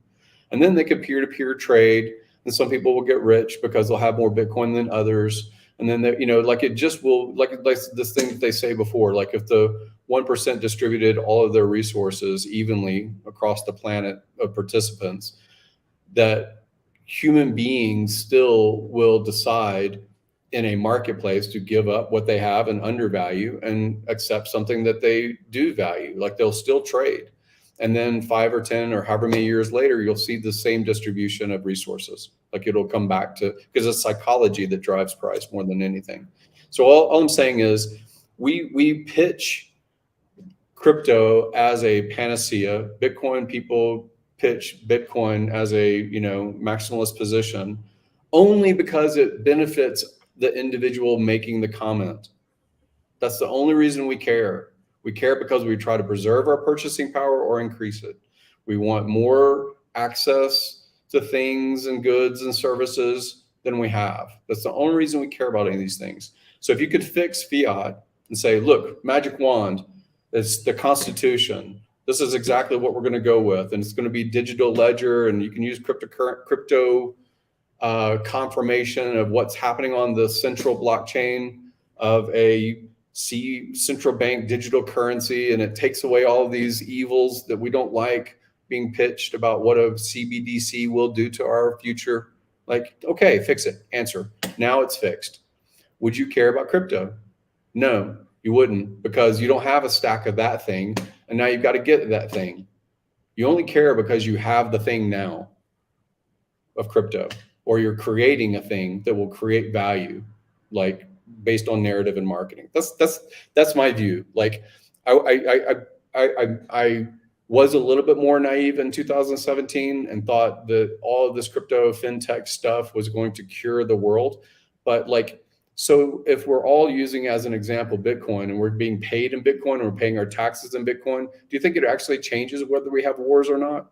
No, it doesn't, because they just charge in Bitcoin instead of dollar, or they just tax it. You know, they may not be able to create more, but they certainly can use the threat of violence until there is revolution, until there is blood in the streets and people say, I'm not going to do it. Like, that's the only thing that changes governments in general. So like, it's nice. It's a nice pastime. It's emotional and psychological acrobatics that we play on these things. But like, at the end of the day, what I think we care about is the same thing Richard says.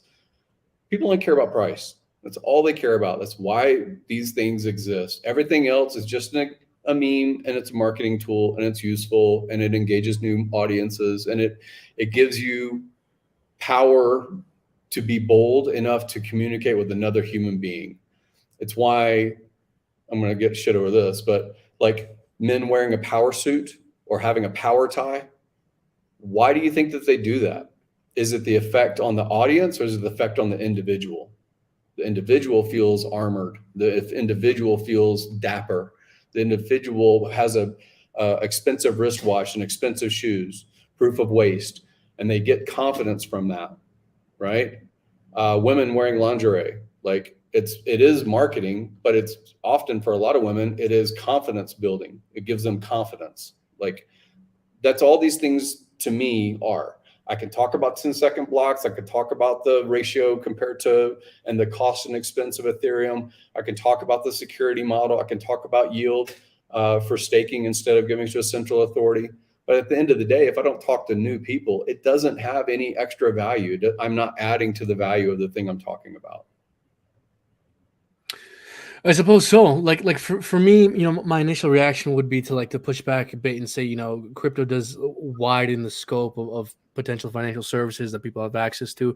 But I suppose at the end of the day, that is all in an effort to facilitate value appreciation. Right. And yeah, I guess it does ultimately boil down to price. Yeah. I think I mean, people still trade in Africa cell phone minutes. You know, that's what they do. You know, they'll have cell phones. Everyone has basically a cell phone, and they are able to swap minutes. So they'll swap a bunch of minutes for bananas or for, you know, chicken. Like, they'll make trade with digital things, which are basically telephone minutes. In prison, people trade cigarettes. You know, like, people will find a way to trade, and the medium of exchange is just decided by that group, by those people, by the people that, you know, that's what they're using as a resource. If we're using dollars or pounds or yen or crypto to trade, that's what we're doing. You know, we are trading, and we're trying to play the game to stack more than we had, more purchasing power. Right. Yeah. Go ahead. No, you go ahead. Yeah, I agree with your insight in a lot of ways, Funning Jim. And I think that there is a lot of truth in what you said. But the problem is, we don't live in a perfect fiat world. No. And so if we did, sure, but we don't, hence crypto. And the beautiful thing about crypto is, again, yes, it is all, I would say, I wouldn't say all, but I would say maybe majorly, because what I notice about crypto is it's the philosophy of money. Whereas we're all born in our countries or states or societies, we're all born in our societies, and we're indoctrinated into a financial system that we may not even agree with. It may go against everything we believe about how reality should be, but we have to interact with it because that's what we were born into. Crypto is also financial freedom, not in the sense of, oh, hey, not only in the sense of, hey, I can make a ton of X's. It's financial freedom in the sense of I can interact with money in any way that I want. I can choose my monetary ecosystem. And sorry, Yeah. I thought I cut out. Oh yeah, if it doesn't exist, I can create it, and that's liberating to a human. So I think that as time goes on and crypto does garner more utility, like there's even a token out there or an ecosystem out there called I know their token is called Sia Coin, and this is not a shill. I don't own any. I'm speaking completely from a technological standpoint. They have a sharded file sharing network, and the only way to interact with that file sharing network and to like decentralize your file sharing is through using the token to commerce. So it's like they created utility within their ecosystem and provided value through their own monetary system. So it's like, hey, if you want decentralized file sharing, well, then you would find value in that form of currency because that's the only way you can interact in that society. So I think it does. I think the fact you're right. It is, I would say maybe even 99.9% price based, but that's kind of a tragedy. That is the truth, in my opinion. Well, and again, it goes to our philosophical position. And then when we start out life, hopefully we were nurtured by family or something like that. And, we didn't care where the food came from. We just wanted to have food. And like we're newborn babes. And we didn't care where the warmth came from or, the security or stability. But then we get into an economic system where we didn't realize mom or dad or family were providing those things. And we didn't realize what they were trading away as far as service or good in order to provide those things. And then we become more mature over time. And we understand things more over time. And I think, again, at the end of the day, it's kind of like, what was it? Like, I think Henry Ford started with this car and people started to ask if they could get it in any other color. Like he says, you can have it, like they wanted a red Model A or whatever. And there was only black ones. And he says, you can have any color as long as it's black. Exactly. Color as long as it's black. And so like, yeah, if you're born into, it's like if you're born into one religion, one language, one, cuisine that your family always prepares for meals, like everything else is like weird. It's like, oh, wow, they eat bugs in other countries. Like here, George makes a big deal about, I don't eat bugs, but, he's like, oh, the German, Charles Schwab wants us to eat bugs and be happy not owning anything.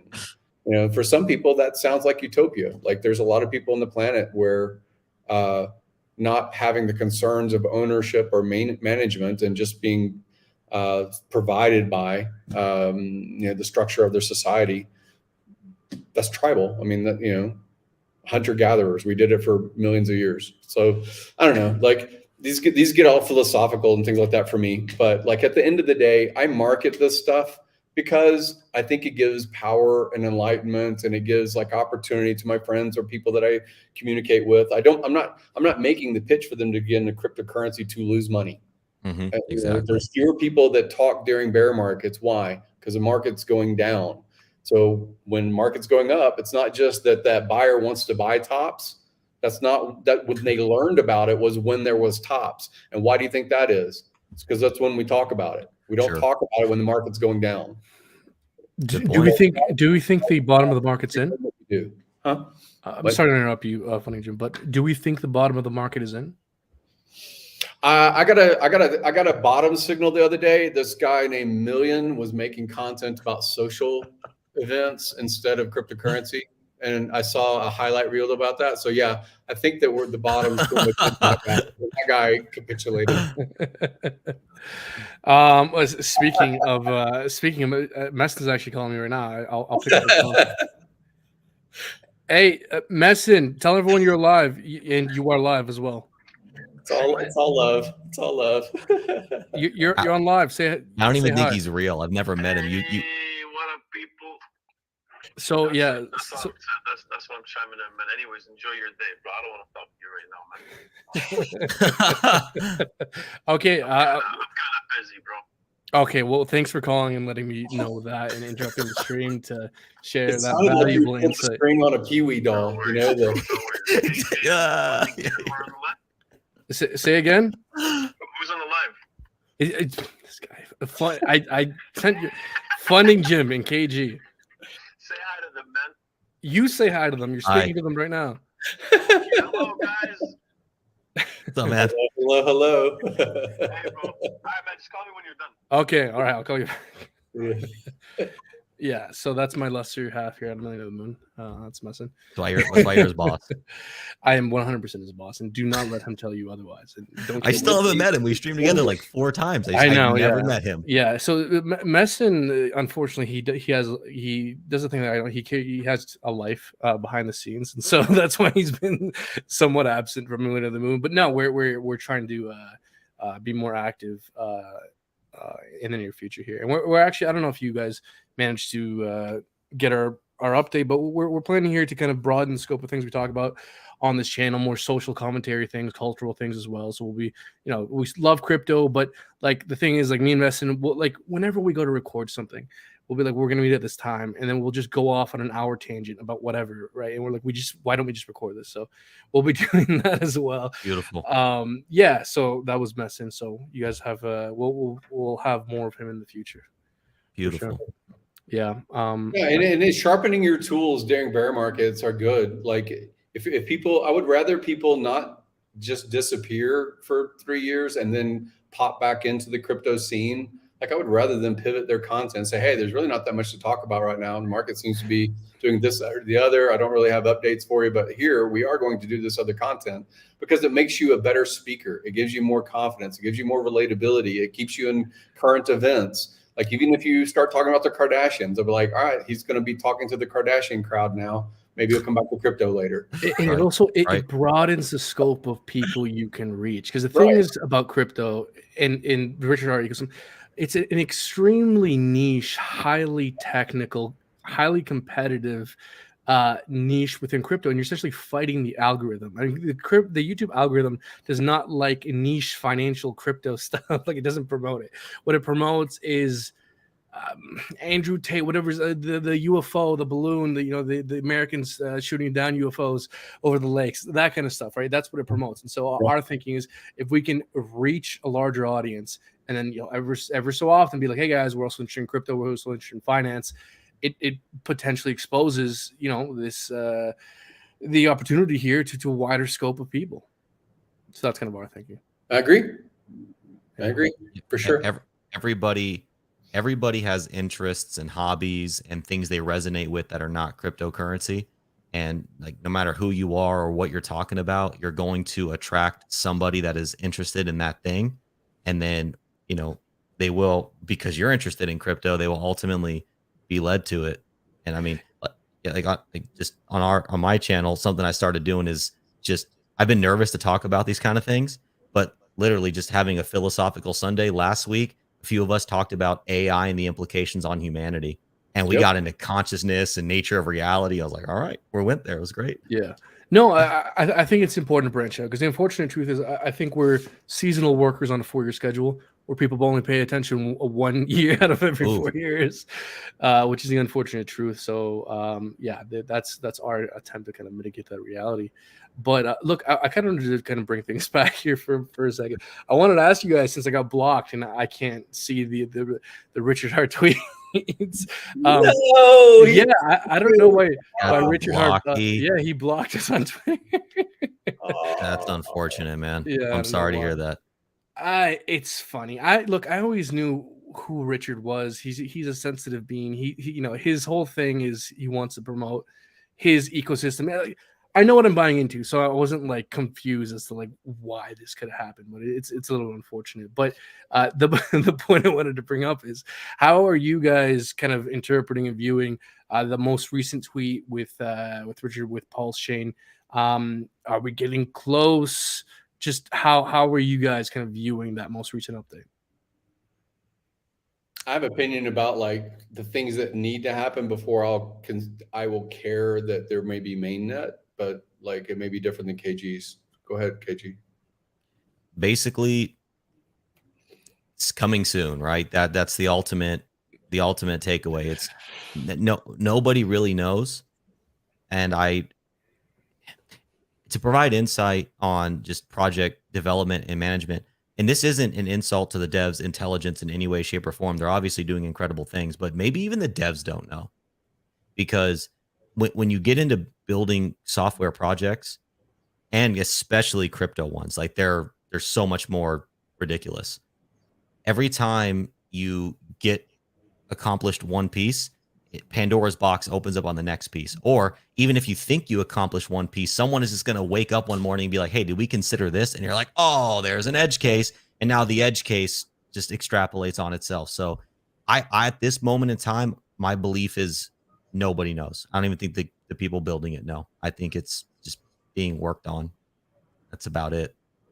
Bullish. It's cool to see updates, and it's like obviously working out well. Like look at Richard's is getting much more engagement on his tweets, which is awesome to see. So I think it's reigniting some bullishness in the community. So even if it's just doing that, I think the updates are serving their purpose. Right on. Yeah. Look, Nature hates a vacuum, right? And so if Richard doesn't tweet, it's us that can be heard. And if people don't like and didn't like Richard's outrage, it's us that can be heard, like with less noise. So like, I don't know that that's strategic on his part as far as less active on his tweeting. I don't know that. Just it's a guess. I've said on multiple streams over the years that sooner or later the coliseum of participants will be louder than the gladiator on the field. And I think that that's part of Richard's transition mentality in general is decentralization of Ethereum means that even though Vitalik says something, a lot of people don't pay that much attention to it now versus the 2015, 16, 17, 18, especially after the merger. Like he still is like a cultural reference. And, the King of England now or whatever, right? Queen Elizabeth passed away, and she's a cultural icon for all of her time. But like decision making about what UK does doesn't depend on the monarchy anymore, right? So like it's kind of like that to me. Like I want Pulse Chain to launch. I don't think that me personally, because we have gone to Ethereum 2.0, Ethereum 2.0 validators still require hardware. They still require nodes to be operated and things like that. There's a staking reward and all these other things about Ethereum. I would like to see more content about like supporting the network that will launch called Pulse Chain. We can all talk all day about the price speculation and what's going to happen when the DEX opens and who's going to trade this ratio for that. And 10,000x compared to other things that have launched in the past, right? Just like Frosty was on stage earlier today, there's a lot of infrastructure that is required for Bitcoin's network. And there's a lot of infrastructure that's required for the current version of Ethereum's network. So I want to see people like Gamma Dev Ops being popular, and I want to see his content about like how you can run a node at home. And I want to see less toxicity in general. Like I have my battles with accept cookies every so often also, like Orca. But it is, like sometimes we'll wake up and just choose violence that day. But, at the end of the day, like we're friends.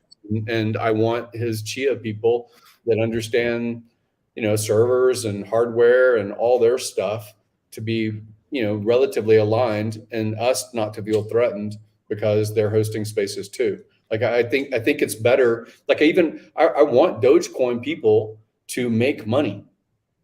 Why? You got to spend it somewhere. Where they're going to spend it on? Probably going to spend it on some other cryptos. Like that's what we tend to do. Like, so some of it is like the narrow channel, only stay inside our lane, only, talk to people that have the icon and the logo. And, that's our people and tribal, all that stuff. Okay. That only gets you so far. And then you got to learn a different language. Like you got to talk to the alien that lives on the other side of the river. Right. So like, I want to be more bridge building in general. And I think that part of this Pulse Chain launch window, even though it's taken a long time in some ways, we actually, as a community, haven't invested a lot of our own time into understanding how to support the network. Ask not what your country can do for you. What do you know about running a validator? Like, I'm sure KG knows a ton more than both of us otherwise. But I need to get into that. I need to be able to show through example that I'm going to support the network, both through coin, through, support maybe as LP, brand and being public and commenting. Sure, we all do those things. But, also it's going to take some infrastructure that we haven't heard details from Richard. We have to speculate from other people like Gamma DevOps that already support nodes of Ethereum, or Alex from Hedron, or other people that have like technical experience. And when they make recommendation and say, this is the relatively bulletproof, low cost validator that you can, not be afraid that the internet goes out, not be afraid that the power goes out, that you're going to lose your money. Like, I want to see more of that content popular because it's necessary for this new fork that we're doing. Well said. In terms of some of these design changes that we're starting to see, like, for example, it was my the way I interpreted how Pulse Chain was originally communicated was that it was going to be max supply day one. Now that's changed. Do you think design changes like that impact the way this is going to be rolled out, the way this is being viewed, interpreted, or is that kind of a non-issue? What matters is just a finished working, faster, cheaper Ethereum. I'll give you an answer. Doesn't matter. Like, we can comment about something as net inflationary. It is deflationary, disinflationary. These are marketing. To me, they're marketing. Richard has said before, what happens when you run out because 25% of every transaction burns up all the supply? What do you think happens? We just move the decimal. That's all that happens. These are social consensus things. They're marketing things, engagement things, in my opinion. Like the economics of supply demand. When there's less gold, say that we use gold as a reference point and say, here's the value of an ounce of gold. And then suddenly, or let's say over time, gold was disintegrating or disappearing or evaporating and no more. Okay, so now there's less supply of gold that's worth more? Sure. And then what if it evaporates even further and even further and even further? Well, what if you could just move the decimal point on its price? Like these things are just narratives in our human brain trying to make sense of scarcity. That's all they are, or abundance. You don't value the dirt under your ground that you're walking on most of the time. Only if it's under your house, only if it's under your building. Like most of the time, we don't value things that are very abundant. I don't know. Like my economic thesis is these are just social consensus and these are just communication tools, whether it's inflationary or deflationary. A decimal point just is all that's required to move. And then we tell the entire network of 1 million or 2 million or 5 million or 10 million people that participate in Pulse Chain, hey man, we're running short on supply. I think we're going to horizontally scale and fork, or I think we're going to move the decimal point. What do you guys agree to that? Stock splits. It's the same thing. Like we have stock splits. Yeah, that's actually a funny point. Like people say, oh, Bitcoin limited supply of 21 million. It's actually kind of a meme because it's divisible by, all those. Is it 8 decimals? I believe it's 16 decimals, and it's 100 million Satoshis per Bitcoin. Exactly. That's more than all the sand on the planet. Right. So, okay. So it's not really 21 million. No. It is 21 million, maybe whole coins, but that's really it. And so what's this ordinal thing where you can spend a whole Bitcoin to buy a Satoshi?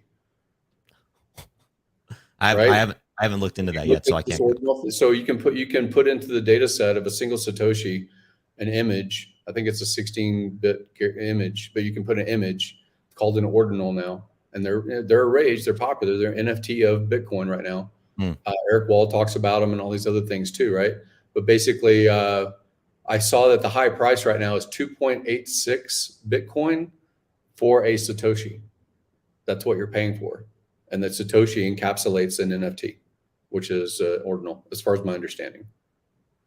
So even the idea of scarcity and the idea of non-fungible and fungibility, all those things are just social consensus. These are just in code, and here's how the rules of the game will play until you change the rules.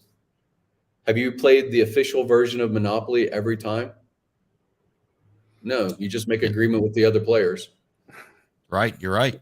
House rules. Yeah, no, you're absolutely right. And for Pulse Chain, it's these little minute factors. Like, we all care about it right now because like we're so involved, and every little thing is like, there's politics involved in this micro community. But at the end of the day, yeah, when Pulse Chain is live, people are going to pretty much forget about all of this stuff. But also, like, one thing that I think that people don't really realize is that Pulse Chain didn't figure out scaling. It didn't figure out the gas problem. It figured it out in the sense that it franchised it. But if it is successful, like we all believe it will be, it's going to be just as expensive one day.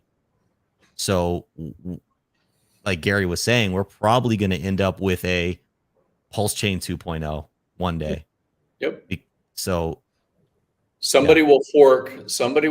Maybe it'll be the same leadership. Maybe it'll be different founders. Maybe just someone that brings a new characteristic to the table and says, we're going to fork, but we're going to change a few variables of Pulse Chain because we've seen in the marketplace appreciates this value or this narrative.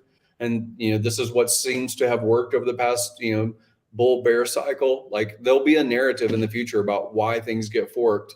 And maybe the system state on that new chain will be even bigger because there'll be new products built on this Pulse Chain that are not necessarily on Ethereum or forks off of the Ethereum network. There'll be new innovations because there's, it's an inviting environment, so to speak, as far as the technology being similar language, and the cost to mint something or launch a contract is cheaper. So there's all kinds of reasons to say, this is great. So an example of this is, the Google basically did fiber optic of a small, like 10,000 population town in Kansas, something like that. Do you know what I'm talking about? Where they like super wired the entire town, and your data download speeds were like, you could download an entire DVD movie in half a second, like super ridiculously fast for this small town, non-tech centric little town. And what did now that you have all of this bandwidth and all of this capacity is supposed to unlock people's, the restrictions and the chokeholds of getting data and information or tool sets, technological tool sets, right? What's the first thing that they did with all of that amazing bandwidth? More cat videos. Like, that's the first thing that comes to mind is now we need more cat videos. I want to stream cat videos in 4K. Why not? I want to see the individual hairs. And it's going to the same thing with the AI. You talk about AI. You just did your stream. AI. It gives you amazing resources. Like, I spent yesterday just wilding out on all the new stuff that's available to AI, and I was like, oh, this is cool. I'll make this, make that, whatever. Right? We will place value on things over time. Groups will. And if the narrative about it being disinflationary, non-inflationary, limited supply, and it's only going to burn down the pile, and that means that my tokens are more valuable because there's more scarce over time, great. Echo it.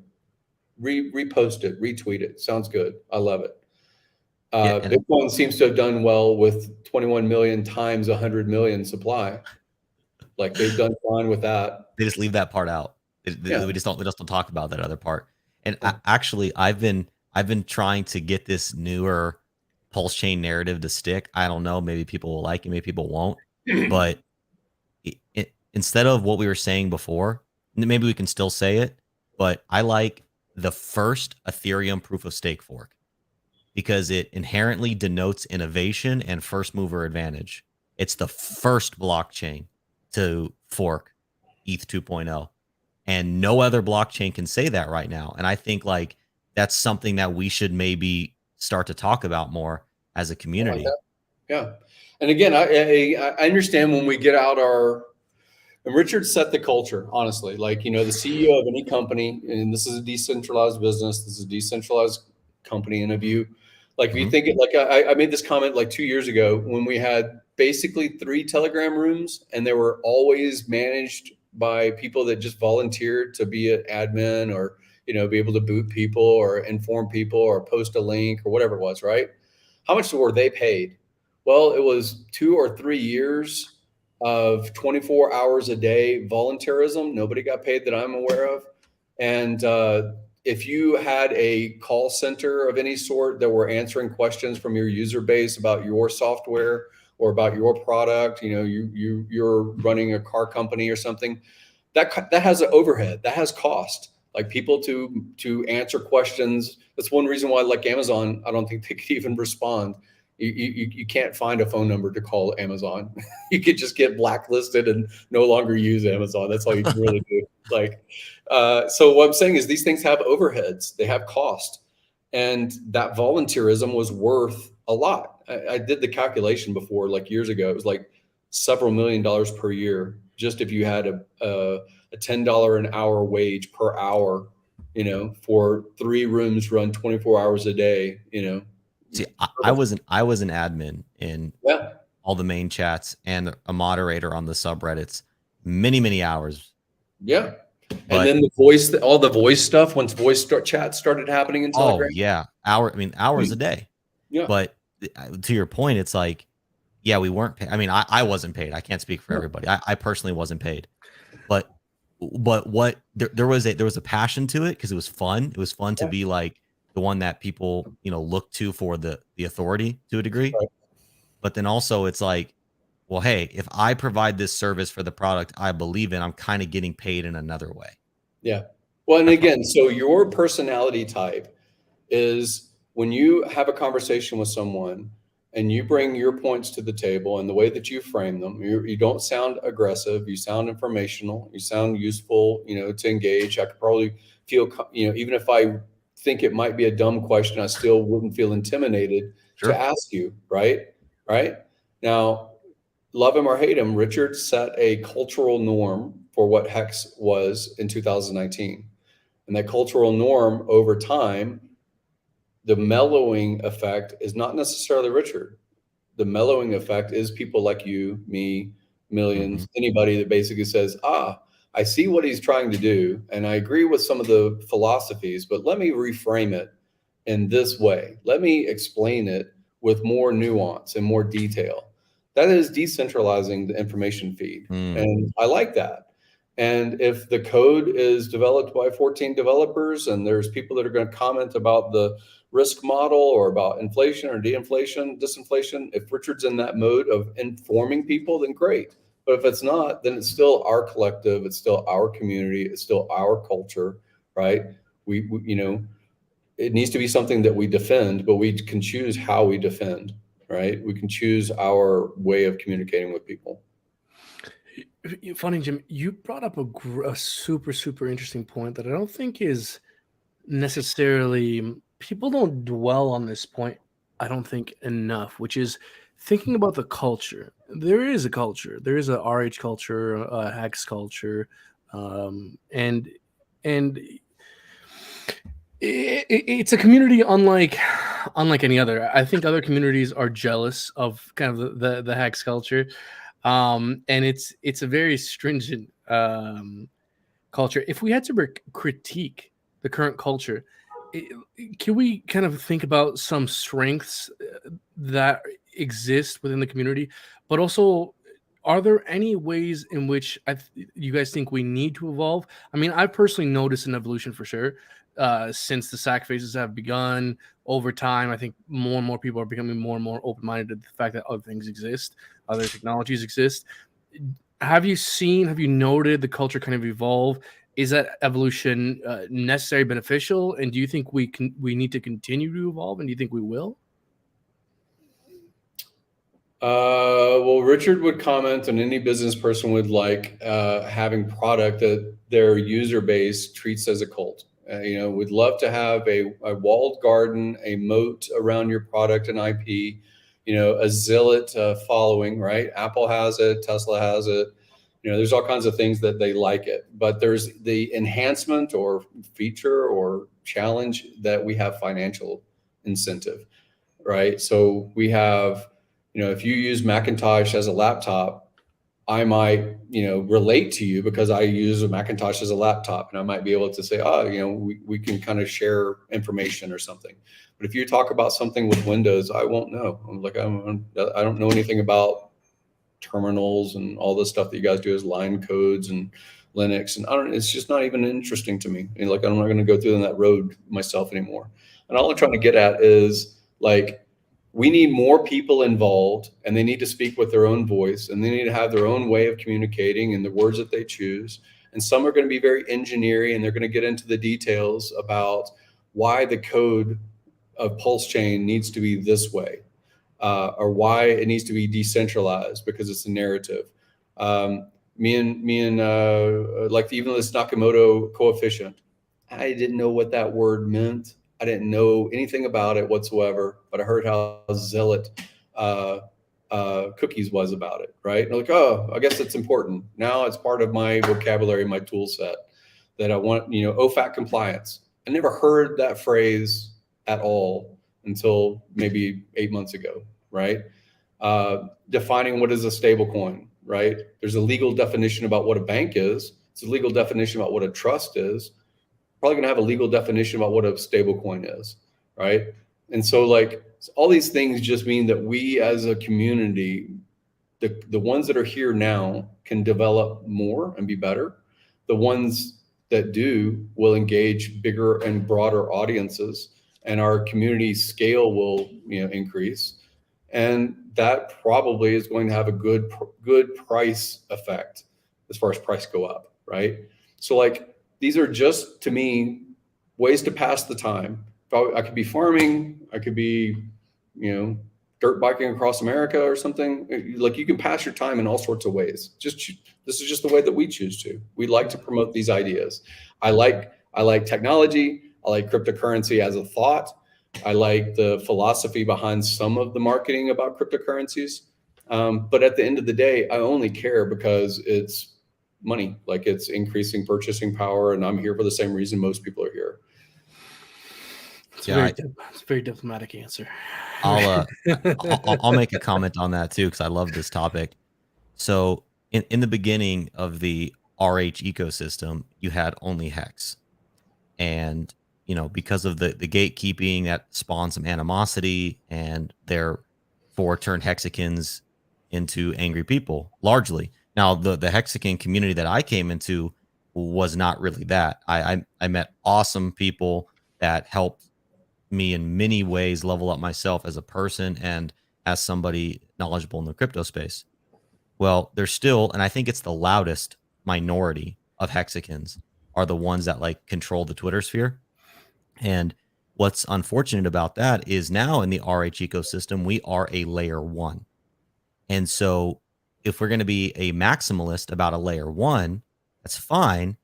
But if you're actually thinking about it one layer further, to be a maximalist about a layer 1, you want your layer 1 to succeed, which doesn't necessarily mean one ERC20 token on the chain and one DEX, and that's all. Mm-hmm. We need, as for a chain to be successful, literally the more projects, the better. The more users, the better. We want activity. We want transfers. We want volume. That's what we want.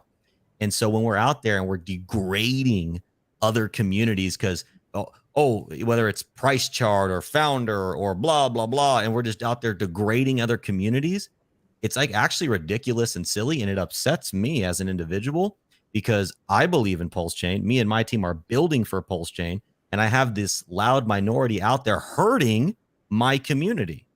And it's they think they're helping, but they're not. They're making us unapproachable. They're in a lot of ways kind of being embarrassing. and they're making people want to say, stay away from that. Yeah. Yeah. Well, I mean, it's hard because the first time that let's say that a culture discovers something brand new, never, ever, ever existed, brand new thing. Well, we create a word for it. Like it didn't exist. Now it does. Now we're going to make a word. Maybe if it's Latin, then you were like, oh, let's have a prefix and let's have a suffix and let's define this word through some of these other elements of language, right? But sooner or later you have a word. Now we have a word called hexagons. Didn't have that word before, but now there's a word, and the word is hexagons. Now, when I say the word hexagons, people in the audience, they think of something. People who are on the stage, they think of something, and they're defining it because now there's a word. Yep. And they're finding it on their experience. Oh, the first time I ever met somebody that was kind to me and nice to me and basically explained cryptocurrency and be careful about your wallet. Make sure you don't keep it on a centralized exchange. Here's a store of value narrative. Here's a speculation narrative. Here's the risk. These things go down 95%. Your $100 might be worth $3 next year. Like you're going to lose a lot of fucking money if you sell. And these things also can go to the moon, right? And it depends, right? Now that hexagon, maybe you have a good impression. And a different hexagon may say, you're an asshole because you bought that fucking dog coin, and you're an idiot because you buy memes, right? So our definition of a word that's new is based on our own experience first, and then later reinforced by the people we talk with. Go into the Hex Bear Telegram and see what language is used there. What, dude? Well articulated on that whole point, man. Kudos, kudos. Right. So it's just basically like what I try to curb is I think that there are people that are good bridges that engage other communities, that they have their own channels of influence, and they're terrific and eloquent and great. And then sometimes they will get upset with how they were treated by hexagons. And then they will make a tweet and it'll say, hexagons are doing this, and they're assholes. I'm like, I'm a fucking hexagon. I know I'm not an asshole. Like I will hold my ground and I will define things and I'll have a conversation, but quit lumping everything into a certain word that becomes popular and reinforces to you what you think a hexagon is. I know I have supported a lot of people that say that as a lump statement. I'm like, what the hell, dude? Like, I know that that's not true, and I am a hexagon. So, like, language is part of this thing. It's part of this game. It's part of this influence. And when people say they go off the rails and they say those toxic people that wear "Make America Great Again" hat people, those toxic people with pink hair, like you can put a label to a group of people. And it doesn't mean all the people that have pink hair are evil. It doesn't mean all the people that wear a red hat are evil. It just means that we're creating a label, and that's all it is. And I want to be honest with you guys as to kind of one of the reasons why I brought this question up is because I'm personally having some degree of difficulty thinking about this quote unquote issue. Because on the one hand, I see some of you guys remember that there was this one video, it was fairly popular a couple of months ago, calling Hex a cult. And I saw this whole video, and it's the whole thesis was to kind of say that Hex is a cult, and the main takeaway that Hex is bad because Hex is a cult. I'm like, I'll grant you Hex is a cult, but I don't walk away with the takeaway that therefore it's bad. I walk away with the takeaway of therefore it's good. You want such a fervent, staunch community that one outsiders may interpret their bullishness on it as cultish. That is good. That is price action positive. But at the same time, how do you balance that with the reality of this ecosystem is evolving, and you want to, be open to new communities for the sake of the continued ecosystem growth. So everything that you think of as mainstream was a cult. Everything you think of as normal was a cult. Yep. You want to talk about a religion, all the big ones were cults. They started with one person it's or a cult until it's big. Yeah.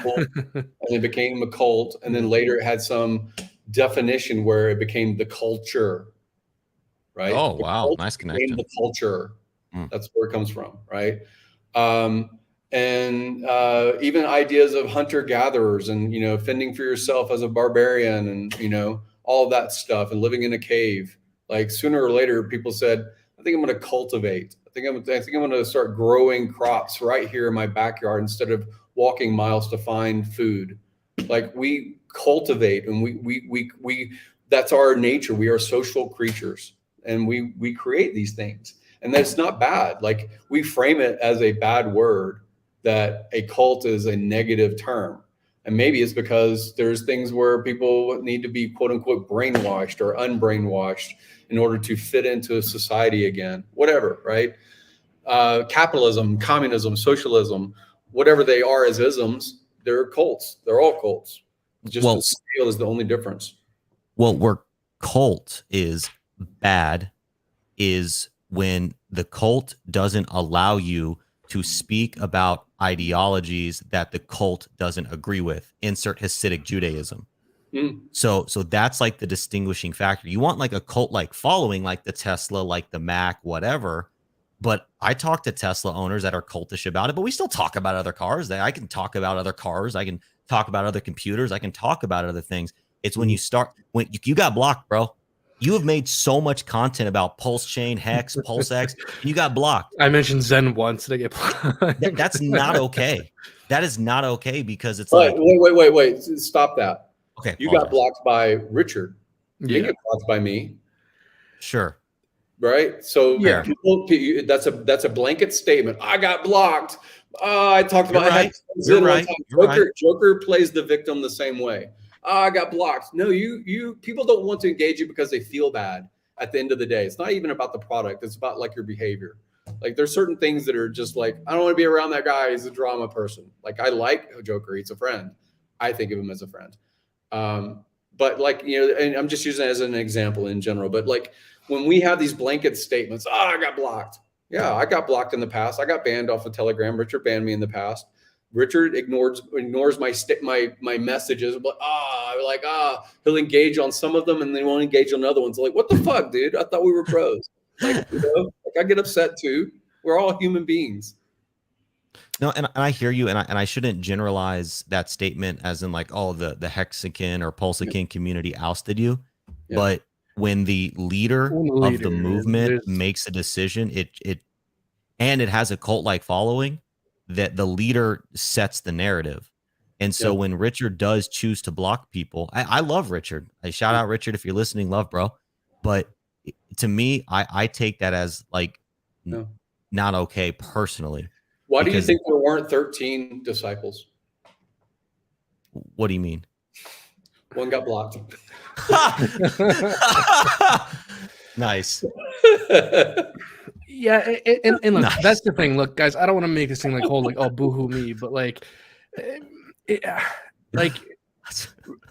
Richard, bro, there's other shit being built on your thing, man. Like people, you know, people are, and look, I understand that he's a person. No one human being is going to be perfect. Like I never subscribe to the notion that you have to wholeheartedly, completely agree with absolutely every single action that a founder or a leader takes in order for you to participate in whatever the thing is.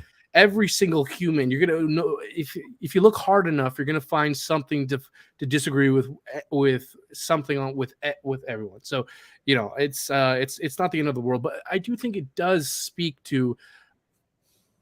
I think a bit of, I don't know. I think there's still a bit more evolution that needs to be had that hasn't had yet. Like there's a bit of inescapable irony in this, where Richard's making a layer one with other shit on it, and you block people who are very pro your community when they mention some of the other shit that's being built on your thing that will make it succeed. So I think there's a bit of irony there that needs to be digested within the community, and I think that needs to be. We need to find a way of dealing with this moving forward, where yes, sure, you don't want to shill shit coins, but at the same time, we need to find like a better way of navigating this issue, is what I'm trying to say. I want the shitcoin communities on Pulse Chain. So Jordan Peterson has this position that made him famous, which was you can't control my language. Like you shouldn't be able to, as a government, force me to say a gender. You know, to if I choose to gender someone based on their presentation, you can't put me in jail. Like that doesn't, you know, like part of this is a little bit of the, like I said, the what is the culture and the figurehead and what do they say, right? And are you part of a cult if you are basically resisting that? No, you're not. Obviously, you're not following the group. Like you're going to do something else, right? But again, the loudest people in our community are just basically faceless Twitter people most of the time. And when they are not faceless, like it's not speaking your language. It's not speaking your language. Why do you listen to them anyway? Like I don't know. Like sometimes I will go through my own Twitter and I'll see, again, faceless most of the time, and it'll be some troll statement, and they'll have 2 followers, and they've been a Twitter account since 2007. I'm like, how do you have 2 followers after 15 fucking years, man? Like this is crazy. Like there's a lot of that. But if it's a quote unquote real person, especially if somebody that I know exists and I've seen their content or I've met them in person, and they're saying something that just basically at the end of the day, I just don't feel good. Like I think I like my life is short, dude. My time is short. My attention is short. Like you don't have the privilege to wear muddy boots in my brain. Like it's fine. Like I don't have to listen to you. You don't have to listen to me. Like that's at the end of the day. Everyone should have their own confidence to make their own decision. And Richard has his choice. Like don't feel bad if he blocks you. He will lose your economic energy. He will lose your voice. If there's other communities with a different founder, go, man. It's okay. Like it's all right. Like we should not feel emotionally hurt. If this is a good environment, if there's more kumbaya and get along and let's build something together and let's make a future and let's all win narrative, then our community will grow. And if it reinforces, you know, exclusivity and toxicity and challenge and, you know, you're an asshole and you're an idiot and all this other kind of stuff, then we'll just have fewer people, right? And it's fine. It's okay. Like these things have to evolve. I like this might get you banned from everything on all Hexagons channels, and it might do the same for me, but I like Jack Levin. I think he's a nice guy. I invited him. He came to Las Vegas. He met a lot of people. Okay. Yeah, he's a great guy. He's a very smart guy, very intelligent guy. I don't know that his economic theory. I don't know about his security model. I don't know anything about the product. I really do not, right? But that doesn't mean I wish it harm, and I don't wish people harm, right? That are basically taking up his thing, right? Whatever his thing is, it's just not for me. And so I'm going to broadcast the values that I care about, that I am aware of, to the best of my ability, right? That's just how these things are going to adopt anyway. People eventually, like I came into, think about this. I came into cryptocurrency only knowing Bitcoin as a method to get to Ethereum to play in the ICO game. I didn't know anything about Bitcoin's history before March of 17. And I didn't really care about the store of value thing after learning that the code has actual programmers that can change things, or miners can change things. Once I learned that, I was like, oh, well, it's not really gold to me because it can be changed. So my thought process, even about Bitcoin as a gateway to other things, changed. And then like the whole narrative around store of value made sense. Generating yield made sense to me as far as like, I'll lock up these tokens and I'll get them back in the future. And that's what I'm going to spend my, time talking about, because now I'm aware of that. Like we're all going to evolve. There's going to be new game theories on Pulse Chain, and there's going to be better products on Pulse Chain, I think, in the future. And as long as I am a mature personality in the space and I represent part of the culture, just like all of us in this room, we are the cult. It doesn't have to be Richard, right? It doesn't have to be a non-aggressive people. It's our responsibility. I agree. I think that's a great way of putting it. We are the cult. I think I might put that in my Twitter bio. We're gonna have hate signs. No, that's very well said.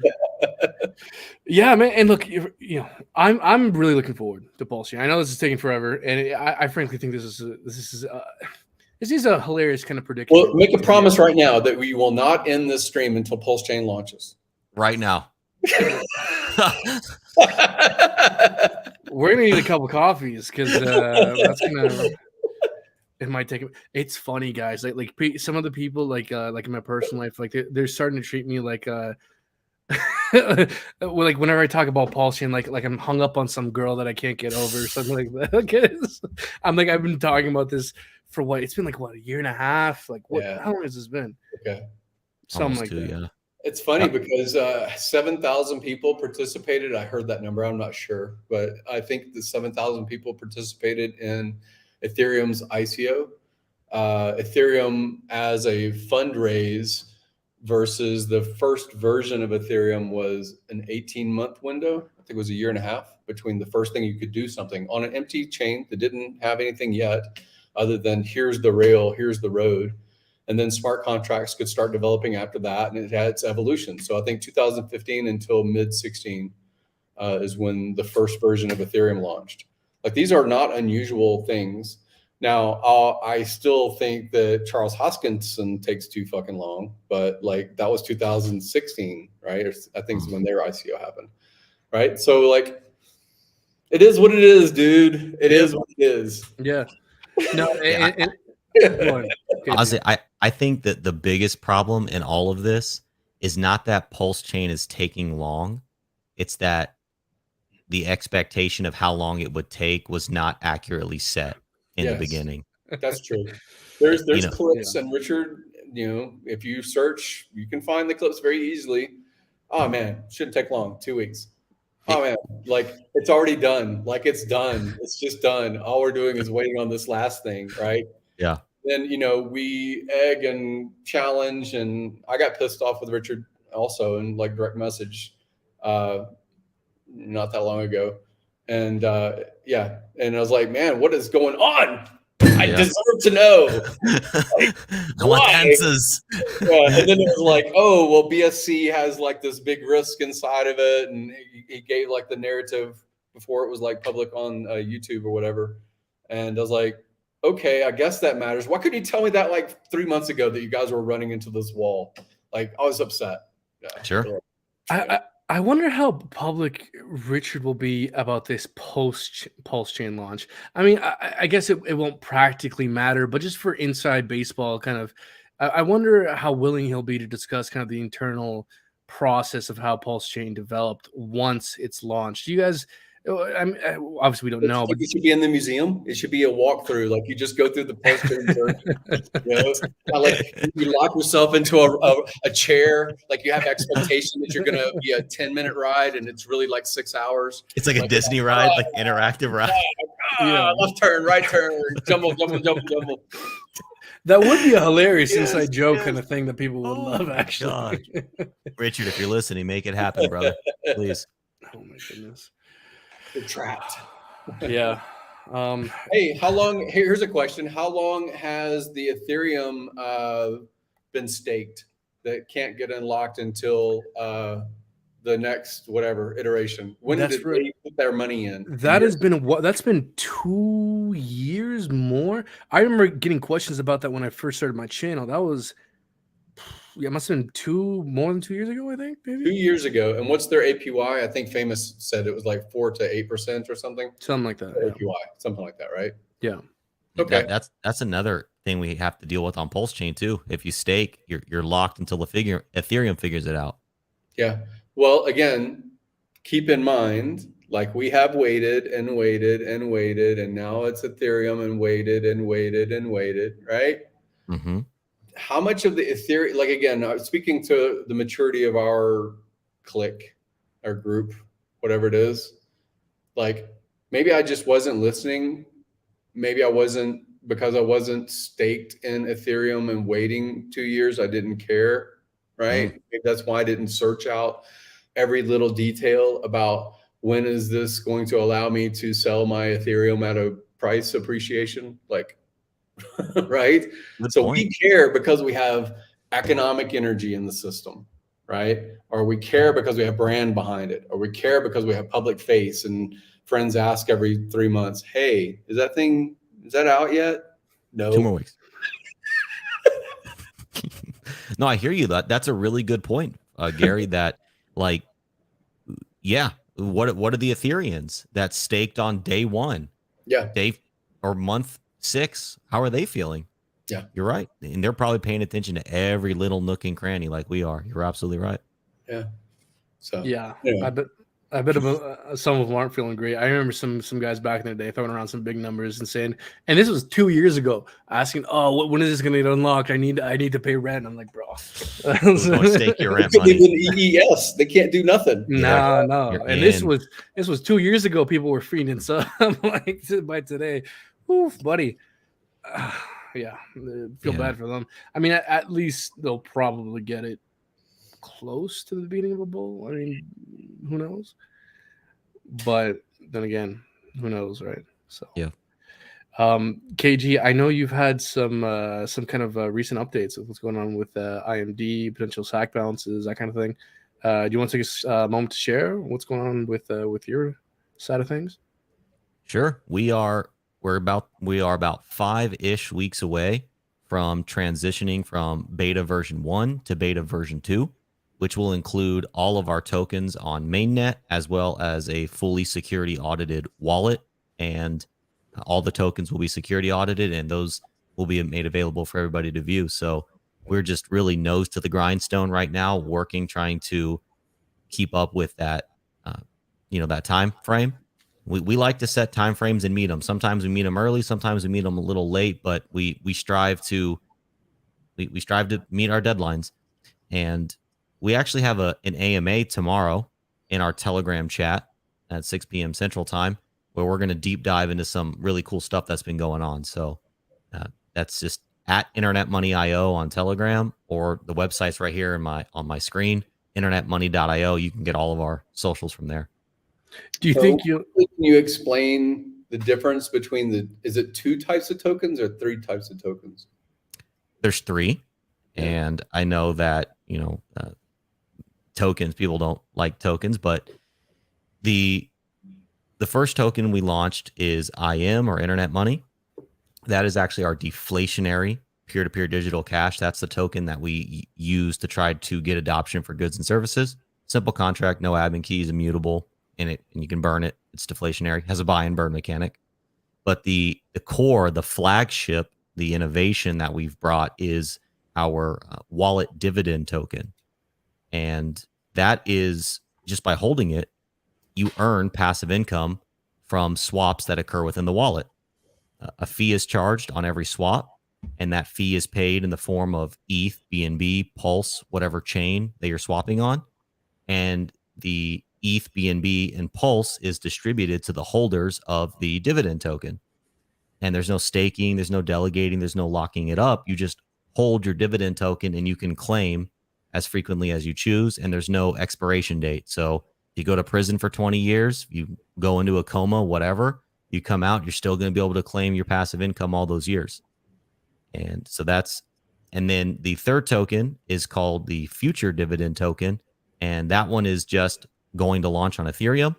And as we launch the dividend token on new chains, holders of the future token get airdropped the dividend token on multiple chains. So we strive to have that on as many EVM chains as possible. So that way, one day I want to be able to say earn passive income in Pulse, ETH, BNB, AVAX, Phantom, Matic, and Pulse Chain 2. The list just goes on and on, right? Do you think real quick, can you explain when these things launch? Are they smart contract that goes on forever, or are they always going to have some kind of management requirement or participation from your team? The tokens themselves are immutable, no admin key smart contracts. So the tokens, they cannot be changed. That's it. Once they're launched, they're out there. The swap router, which is like if you use MetaMask and swap within the app, you're using a swap router. That does have admin keys, but we can't tamper with people's trades or money. There's very minute admin keys for like maintenance purposes. If a DEX goes down, if we want to add a new DEX to the swap router, well, you have to have admin keys to do that. but we cannot tamper with funds in any way, shape, or form. And then, so those are the two smart contracts that actually make the passive income possible.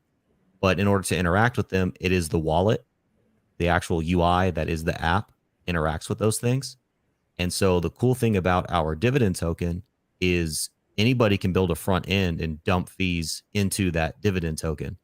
And so with it only having a fixed supply of 2 billion, and again, SEC, if you're listening, this is an analogy, shares of a company. What's cool about it is other protocols or even ourselves can build additional streams of revenue. And we essentially create a decentralized company that all share the same stock. So if another team wants to come in and build and share some of their fees with the dividend token, then they can do that. And why would they do that? Well, because they get access to an existing user base. So yeah, so that's how that works. Interesting. Yeah, I'm excited for when it launches. I think again, existing advocates inside of the Hex ecosystem that like certain characteristics of the token or characteristics of the L1 or characteristics of the DEX, of course, they should broadcast those characteristics they care about. But at the end of the day, it is about engaging more people.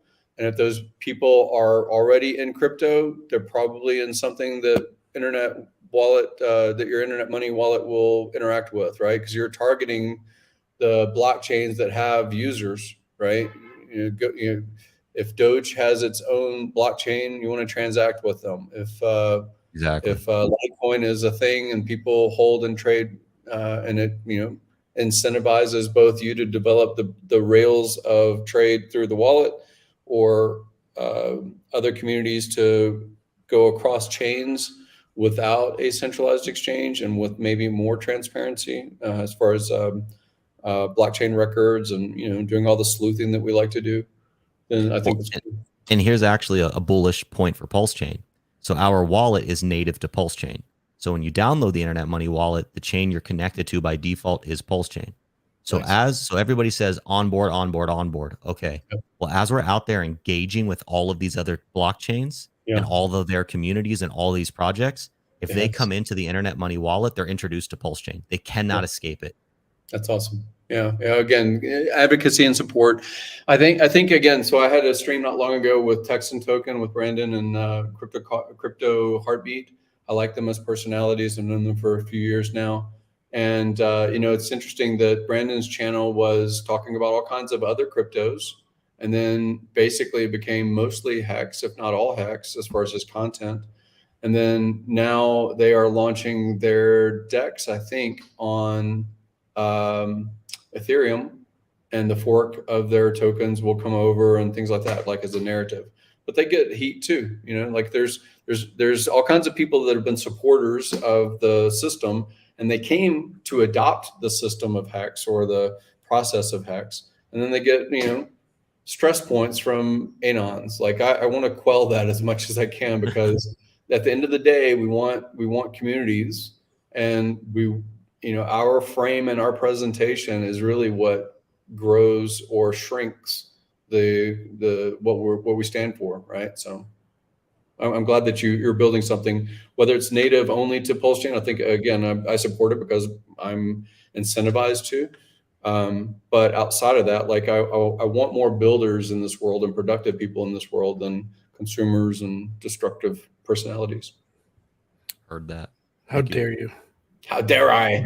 How dare I? This is Sparta. Oh, Kick man. him in the well. Kick him in the well. So, I also want to ask this as well. This may be kind of potentially a little bit of a funny question. Do you think we might launch, or do you think WD will launch on Ethereum before Pulse Chain? Yes. I think that we will be fully audited, ready before Pulse Chain mainnet is here. Even if Pulse Chain V3 launched right now as we're having this discussion, I mean, we have to remember V3 is V1 of the new Pulse Chain.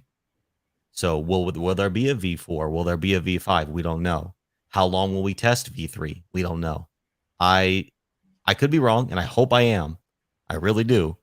But I'm pretty confident that we will be out before Pulse Chain, yes. Interesting. Okay. Do we have any reason to believe that testnet v3 is imminent? Imminent, yes. How soon? Emanation? I don't know. Yeah, I guess imminent is a pretty subjective term, I isn't think it? I my gut, like I haven't as much echoed in the past, but I guess I have said I thought it was close in the past. Yeah, Richard releasing. I don't think it's a stall tactic that he releases. Here's where we are in the 16 steps. Here's where it is in the sync between 4 different supporting nodes and beacons and all the different technical things that he has released. I think he got me personally. I think he got annoyed or frustrated, pissy, whatever you want to call it, with Jack Levin and his quick to L1 kind of narrative. That's my guess.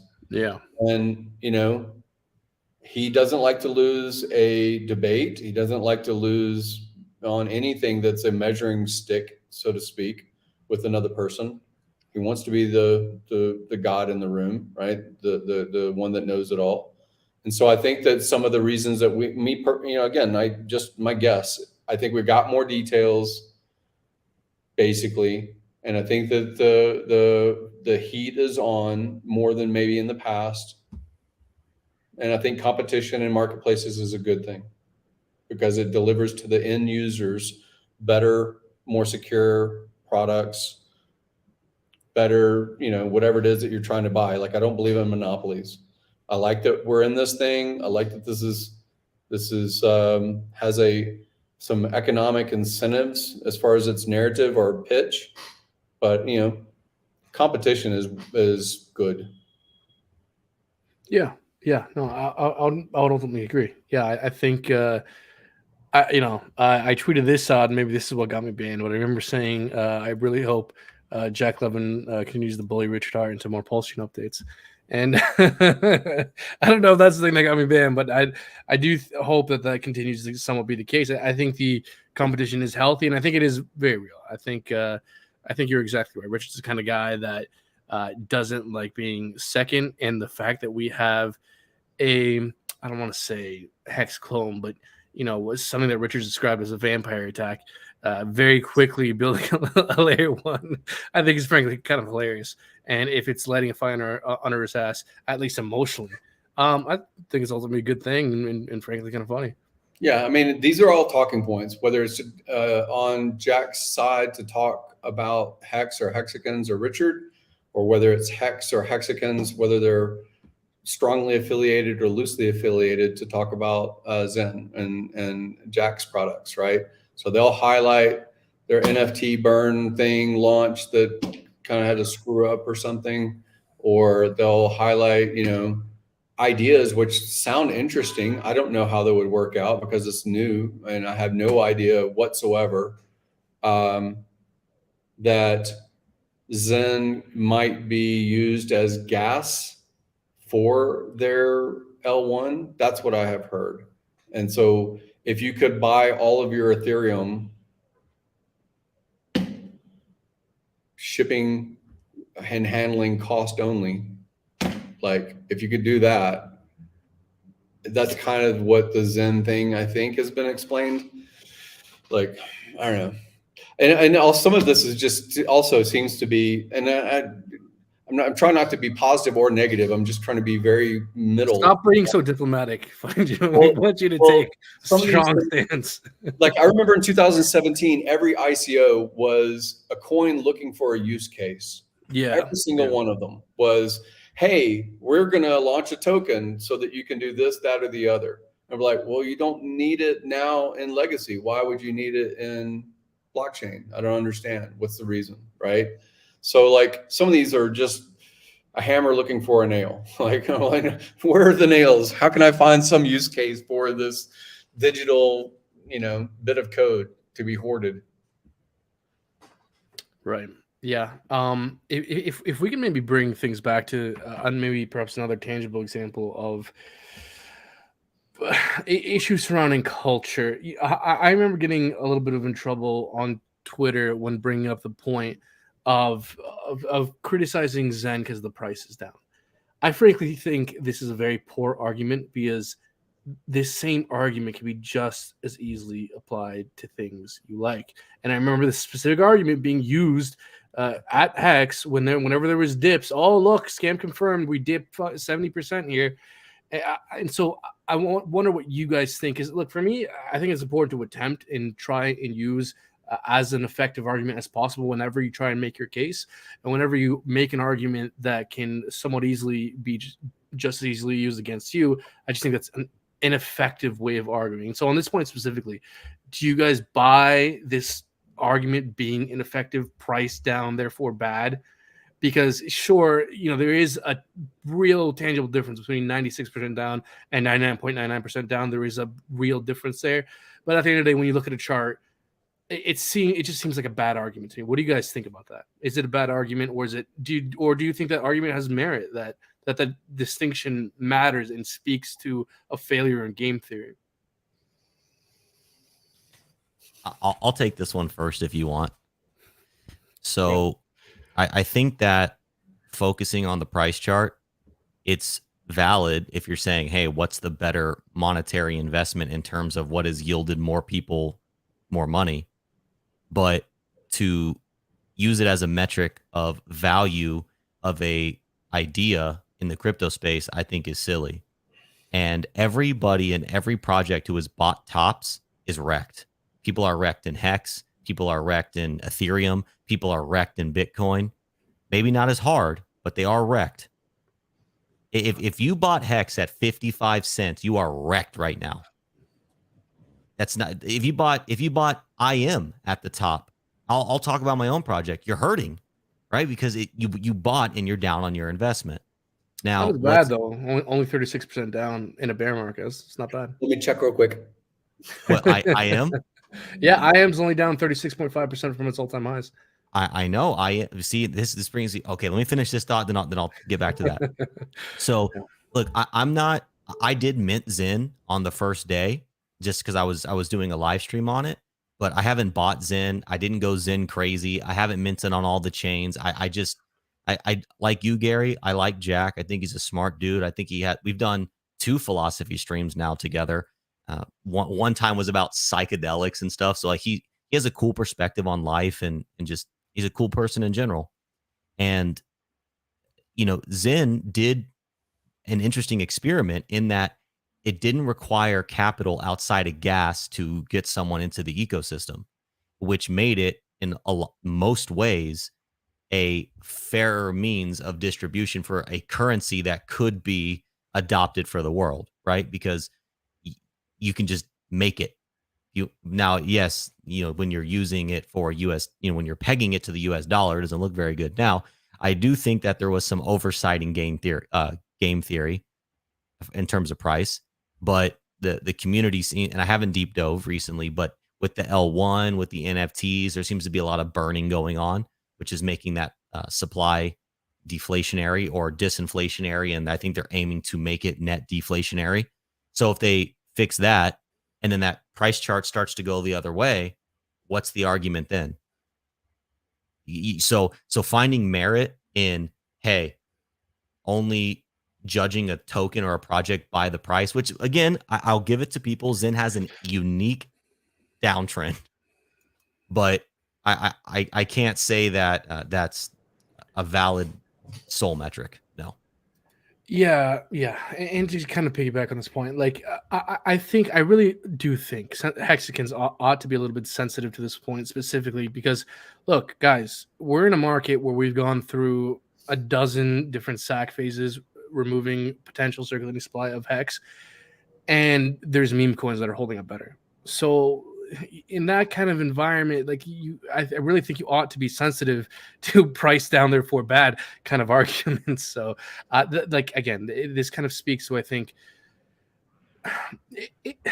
some potential kind of cultural issues. Although, I don't know if you guys agree with this point and how helpful this may not be when kind of thinking about the Hex ecosystem, but I think there is something to be said to the fact that I think a lot of the maximism we see in the community is frankly because a lot of people have, and this is going to come across as perhaps a negative critique, but I'm going to try and play both sides of this argument here, is that I think people frankly have exported some of their critical thinking faculties to Richard. Yes. But if you do that, yeah. And look, Richard's a smart guy who's often right. So that has historically been a profitable thing to do. But when you do that, and you export your critical thinking faculties, sometimes you might be wrong. And I think this is just one example of kind of an ineffective argument. It's focusing on this price down, therefore bad, because that applies to you. See, like a better argument would be, Zen is so inflationary, the game theory is flawed, that buy pressure will never outweigh the sell pressure. See, that is a far better argument that kind of speaks to the differences in game theory, where that argument can't be as easily applied to yourself. So that's I wanted to bring that up because I got in trouble on Twitter for that, but I think I'm right. I can't say because I don't know the nuance and the details. My understanding, or I've heard this before, and other people have confirmed. Can you place a mint transaction if you are an Ethereum validator into empty block space? Can you effectively mint for free, or do you always have a transaction cost? Because what I have heard is the mint cost, it's free, doesn't cost anything, but there's Ethereum gas, right? Anything that you're going to do on Ethereum is going to have a gas cost.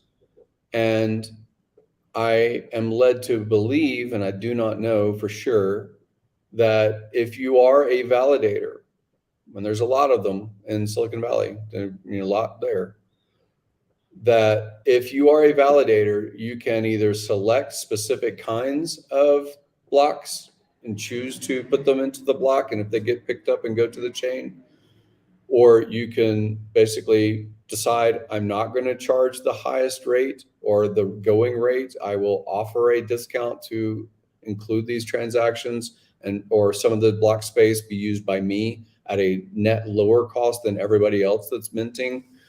So I have heard that argument before, and if that's true, it makes me question where the supply on MEXC, which I think is the first place you could buy through the liquidity of Zen, and then later it's on DEX and stuff like that. But to me, it seems like it's a circle, very similar to where did the first liquidity on Uniswap for Hex come from? Where'd the ETH go? Where'd the lemons go? Where'd the liquidity for transaction costs being spent? $40 million, I think, is the last number I heard in transaction costs on Ethereum for Zen. That money went somewhere, went to ETH validators. Did some of those ETH validators also provide liquidity on exchanges so people could buy? So it basically these are all circles, because we're not consuming in calorie and we're not buying lumber to build our houses. These are all digital finance games. Doesn't matter. No, And I'm not saying negatively or positively about either Hex or Zen. I'm just saying these are just narratives that we promote and say, my cult is better than your cult. Yeah. No, they are absolutely games. They all have their own nuances and game rules and attract different players. I completely agree. I don't know what you said. I have not heard that about Zen, but my knowledge leads me to believe that that statement would be incorrect, because everything costs gas. You brought something to the chain, it cost gas. If some sole validator is out there being a rogue and lying and no, that's not true, because I ran rentals and I chose to reduce my margin by giving some people lower cost if they paid me in Hex. So I said, hey, you want to pay $500 per month less? Then you've got to go buy Hex off the marketplace and pay me $500 in dollar value less than your going rate of rent. So I absorbed and chose opportunity cost of I could earn in fiat or I could earn in Hex because I wanted to promote Hex back in the day. Similarly, if you're a validator, you're giving up opportunity to put someone else's paying transaction into your block space, or you could put your own transaction into your block space and effectively do the same thing. So that's what I'm saying is you're giving up opportunity to make money because you're occupying block space with your own transaction to free mint. Everybody else pays a minting cost. And I don't know that that's a pre-thought out design with Levin's access and his, he's got great experience in blockchain for a long time. Even when we talked before, he's more comfortable being an LP, and he knows a lot about the LP systems, how to be a liquidity provider better than buying off of the market. Even though we're talking about OTC, it's the same sort of thing. Like, I'm not saying it's a bad thing. Richard has his theories on how he may, like even in the first liquidity of Hex, I think it was tracked in 2019 that the first liquidity that you could buy from other than the AA was mostly OA address. And so there was incentive to provide liquidity that cost what? Like the Hex side didn't cost anything, and the ETH side may or may not have cost anything to be liquidity on Uniswap early in the day. Now it's decentralized, and there's a lot more people that are LPs, tons more people that are not connected to the OA. And it's the same thing with all of the LP across all of the DEXs now. Like initially, when you're launching, you are the LP, you're the founder, you're providing the first risk, right? Because you're putting your resource. Did you get it through a sacrifice? Did you get it through an auction? Did you get it through, how did you get your capital? Did you take a mortgage on your house to put 200 grand into LP? Like, how did you launch? Right. Well, real quick, before you go down that rabbit hole, to get back to your validator point, even if you were correct in saying about your rental example and the validator made it cheaper, somebody is still paying gas. You can't put something on the blockchain and not pay gas. So even if the validator says, hey, you get to mint for free, then the validator would pay the gas. Somebody is paying gas. That's the beauty of the chain. You can't just throw things for free out there. So right. So I'd have to disagree that it is possible to, at an ultimate level, maybe it's free to you as one person, but then who's paying it for you? So I don't think you can. I'm saying it's free to the validator. If the validator chooses to take some of their margin and instead of collect fees for their capacity, they're instead putting their own transaction into the block space because they are validated. They're injecting their own transaction. Then it can go and it can be in the chain. Is that not correct? That is not exactly how. Because I've heard many conversations that say that you can fill up the block space with your own transactions. You don't have to charge for it. Like if you're trying to make your transaction go into the blockchain, you have the ability to do so. I wouldn't, because I'm going through MetaMask and I'm depending on someone else to mine my transaction. Even Richard, when we were doing Hex back in the day to free claim it with Bitcoin, he had said things like, well, you can mine your own transaction. You can mine your own, if you choose to go through the technical process to mine your own transaction, you can do that. Like, you have to have the hardware and the protocol and know what you're doing, but you could do it, right? What's your cost? Your cost is, maybe you're paying for gas to the rest of the network. I don't really know, but all I'm saying is there's always a mechanism for that liquidity. And from what my understanding was that MEXC could be their own miners, their validators. And if they did, then they get supply effectively for free, right? That they can provide to the marketplace to be bought. And the first places you could buy, right? And then later there's other liquidity that's on, Uniswap and other DEXs. And it came from somewhere. Someone, yes, maybe they want to earn fees, but like, it is a leap of faith to always watch your liquidity be drained away. Every time somebody mints, they basically are arbing it from what I understand, they're not necessarily holding it for long term because they see the chart and they say, I better sell it now. It's it's the same thing as Venezuela. Like people that get paid in their paycheck spend it on things that they can store as value, whether it's 2 weeks worth of eggs or whether it's whatever. Like they spend their paycheck immediately because it's losing purchasing power constantly. And so I think that's the process with Zen, is for Trayvon to create 10,000 wallets means that he mints, as a day job, hyperinflationary. a lot of, before this bot tool where you could like turbo mint. But, before, when it was first launched, it was a manual process and wait the transaction and make your $12 or $15 because you just arbitraged it immediately, right? So I'm just saying, as a process, there are different systems. And Jack philosophically has said he doesn't care about price. He doesn't care about price. That's what he says, right? And I know a lot of rich people in Silicon Valley that say that, but they say that when they're rich. Yeah, exactly. He says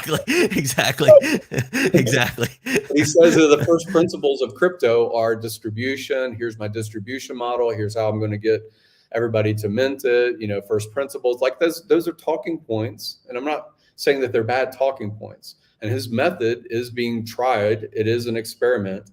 And I understand the narrative that 8 years from now it's going to change, or here's these burn features, and now the supply is going to be less. And you used to think it was worth nothing, and now it's worth something. Like again, this is the game we're playing. We're playing it in Hex. We're playing it in Ethereum. We're playing it. My thing has utility and yours doesn't. Like these are just tribes. Just tribes. Agreed. Right. Yeah. And look, guys, this is all worthwhile because I think we're ultimately just trying to determine what game is the best game to play, right? And that's important because it has real world implications, and those real world implications are what drive, I think, me to do this channel, and I think part of what drives you guys to do the things you do, because there's real world implications here, right? Like for me, this stuff is important to get right. It's important to understand which one of these games have a likelier than not chance to have longevity, because the consequences could be financial freedom or not, and that's a high risk, high reward game that is important to try and. But you're going to have to cultivate this. Like I had a stream about this not long ago. The passive income is a myth. It is a myth. I'm not saying it's a bad thing to pursue, but like you need to cultivate. If you have rental properties, there's maintenance, there's tenant trade, there's arbitrage, there's liability insurance. You stop paying your property taxes and see how long your passive income source continues, right? So there's that thing. Any of these other things, like the community is stable, sure, great. It doesn't grow, okay. It doesn't shrink, okay. How passive is it, right? Like that still needs to be tended. Like even the ideas that we have right now, relatively mainstream, Christianity, Islam, Buddhism, Hinduism, they still require evangelism. They still require the newborn babe to learn the message. Like these are all, they're just game. And I'm not saying it in a bad way. I'm just saying this is the reality that I'm creating for myself as I engage in this stuff, as I volunteer, as I participate, as I throw economic energy into these systems. These are the ways that I have to reason it out. And if I thought about it as an 18-year-old, I thought about it differently. If I thought about it as a 28-year-old, thought about it differently. I'm thinking about it as a 52-year-old with fucking a lot of war wound kind of injuries and benefits and shit like that, right? It's just where you are in your life on how you're going to view this whole game, these games. Sure. How much longer is this a game worth playing? Like what I'm trying to get at is what else am I going to do? Sorry, say again. What else am I going to do? I guess, but I think more so is when does crypto become the S&P 500, right? Like when do these mad gains? Well, people have been playing real estate for 10,000 years. They've been playing the game of empire and accrual and resource, and now we just call it a cap rate and say, I want to make 6% on my money, but it's still like real estate has been around forever. Right? Why would this take, even if it becomes the S&P, like Richard said, the truth, which was 14 years to get a double. Okay. And adjusted for inflation, you haven't gotten a double. Okay, you still got money, and it's more than you had. You had more purchasing power than you didn't, or else people wouldn't play the game. Like, people play these games. They play the real estate ladder. They play the stock ladder. They play the, I'm going to tinker on something in my garage, and so I can create new intellectual property and use case for other people that gives me value and purchasing power as a business person. Like, we all do these things. What else are you going to do? You could do this. You could do something else. Everything. And Sam Stolt even has a stream about this. Like, everything is, even this idea of impermanent loss. These are just opportunity costs. You're just looking at them in a different way. That's all you're doing, is you're looking at what was your absorbed opportunity cost. Oh, I should have dated that girl instead of this one. Oh, I missed that opportunity. Like, whatever. Like, these are just philosophies we construct our life around. Well, guys, look, we've been going for quite a minute here. We've End on a note of wisdom. Sunday. Hey, you know what, man? If you're interested, I'd love to have you on. I'd love to have both of you on one of these soon. We go deep. I love it. We go deep. I'd love to be on. Yeah, that's thank you for the invitation. Yeah, no, guys, these are very kind of interesting topics, and I think the two of you are very well spoken, and it gives me some encouragement to expand my vocabulary. So I thank the two of you for coming on and or in kind of forcing me to be a better speaker. So I appreciate that, guys. So yeah, I want to watch. I'm going to start watching your other programs. It's called Keeping Up with the Kardashians. Is that what it's Keeping called? Up with the Kardashians with Messon and Brandon, the CEO. And that's the official name. We're going to make it as long and as hard to remember as possible. So that's what you guys have to look forward to. And yeah, guys, no, look, I appreciate you guys so much coming on. Do we have any kind of final thoughts in regards to OTC, Pulse Chain, the market in general that we haven't touched upon that maybe you guys want to kind of speak on? Go ahead, KG. My final thoughts are, I don't want anything that we just talked about to make any one of us conflated with any type of maximalism for some other product. Yeah. I think my whole aim and mission for the Pulse Chain community specifically is I want to get as many people on the chain as possible. I want every possible project that wants to be on there. I want them here. I want to build bridges. I want to make friends. At the end of the day, in crypto and life, really, we all win when we all win. I want everybody winning. And feel free, if anybody wants to chat, reach out to me on Twitter at BrotherKDG, or if you're interested in internet money or what we're doing over there, internetmoney.io. You can get all of our socials. Funny, Jim? Again, the personality types that I love spending time with is people like KG, like yourself. Million. Did you go by Million, or how do you go? You say Brandon, or what do you like to say? You could, whatever. It doesn't matter. Master Amom, 69. Brandon. You can reference my social credit score. Yeah, I like that too. 69, 420. But yeah, a little bit of it is kumbaya on my position, on my interest in like broadcasting or putting content out there. I like this channel. I like this. I like what you do. I think you were very enthusiastic, zealot, and you brought a lot of people into the ecosystem of Hex. I think that feeling left out in the cold has its injury. I've felt that too. I have had that feeling for sure. Inside of this ecosystem, sometimes I take barbs privately and publicly, from others. They're like, "Oh man, why'd you do me wrong?" Like I hate that too. It's a bad feeling. But at the end of the day, like it is community that pulls me back in. It is economic incentive. It is opportunity. It is startup. It's ambition. It's all those things. Like this is a whole mixture. And I like productive people. There are productive people here. There's a concentration of productive people here, and I like it. So for any of my content, it's really just Funding Jim there, and I jump on streams every so often. That's about it. Right on.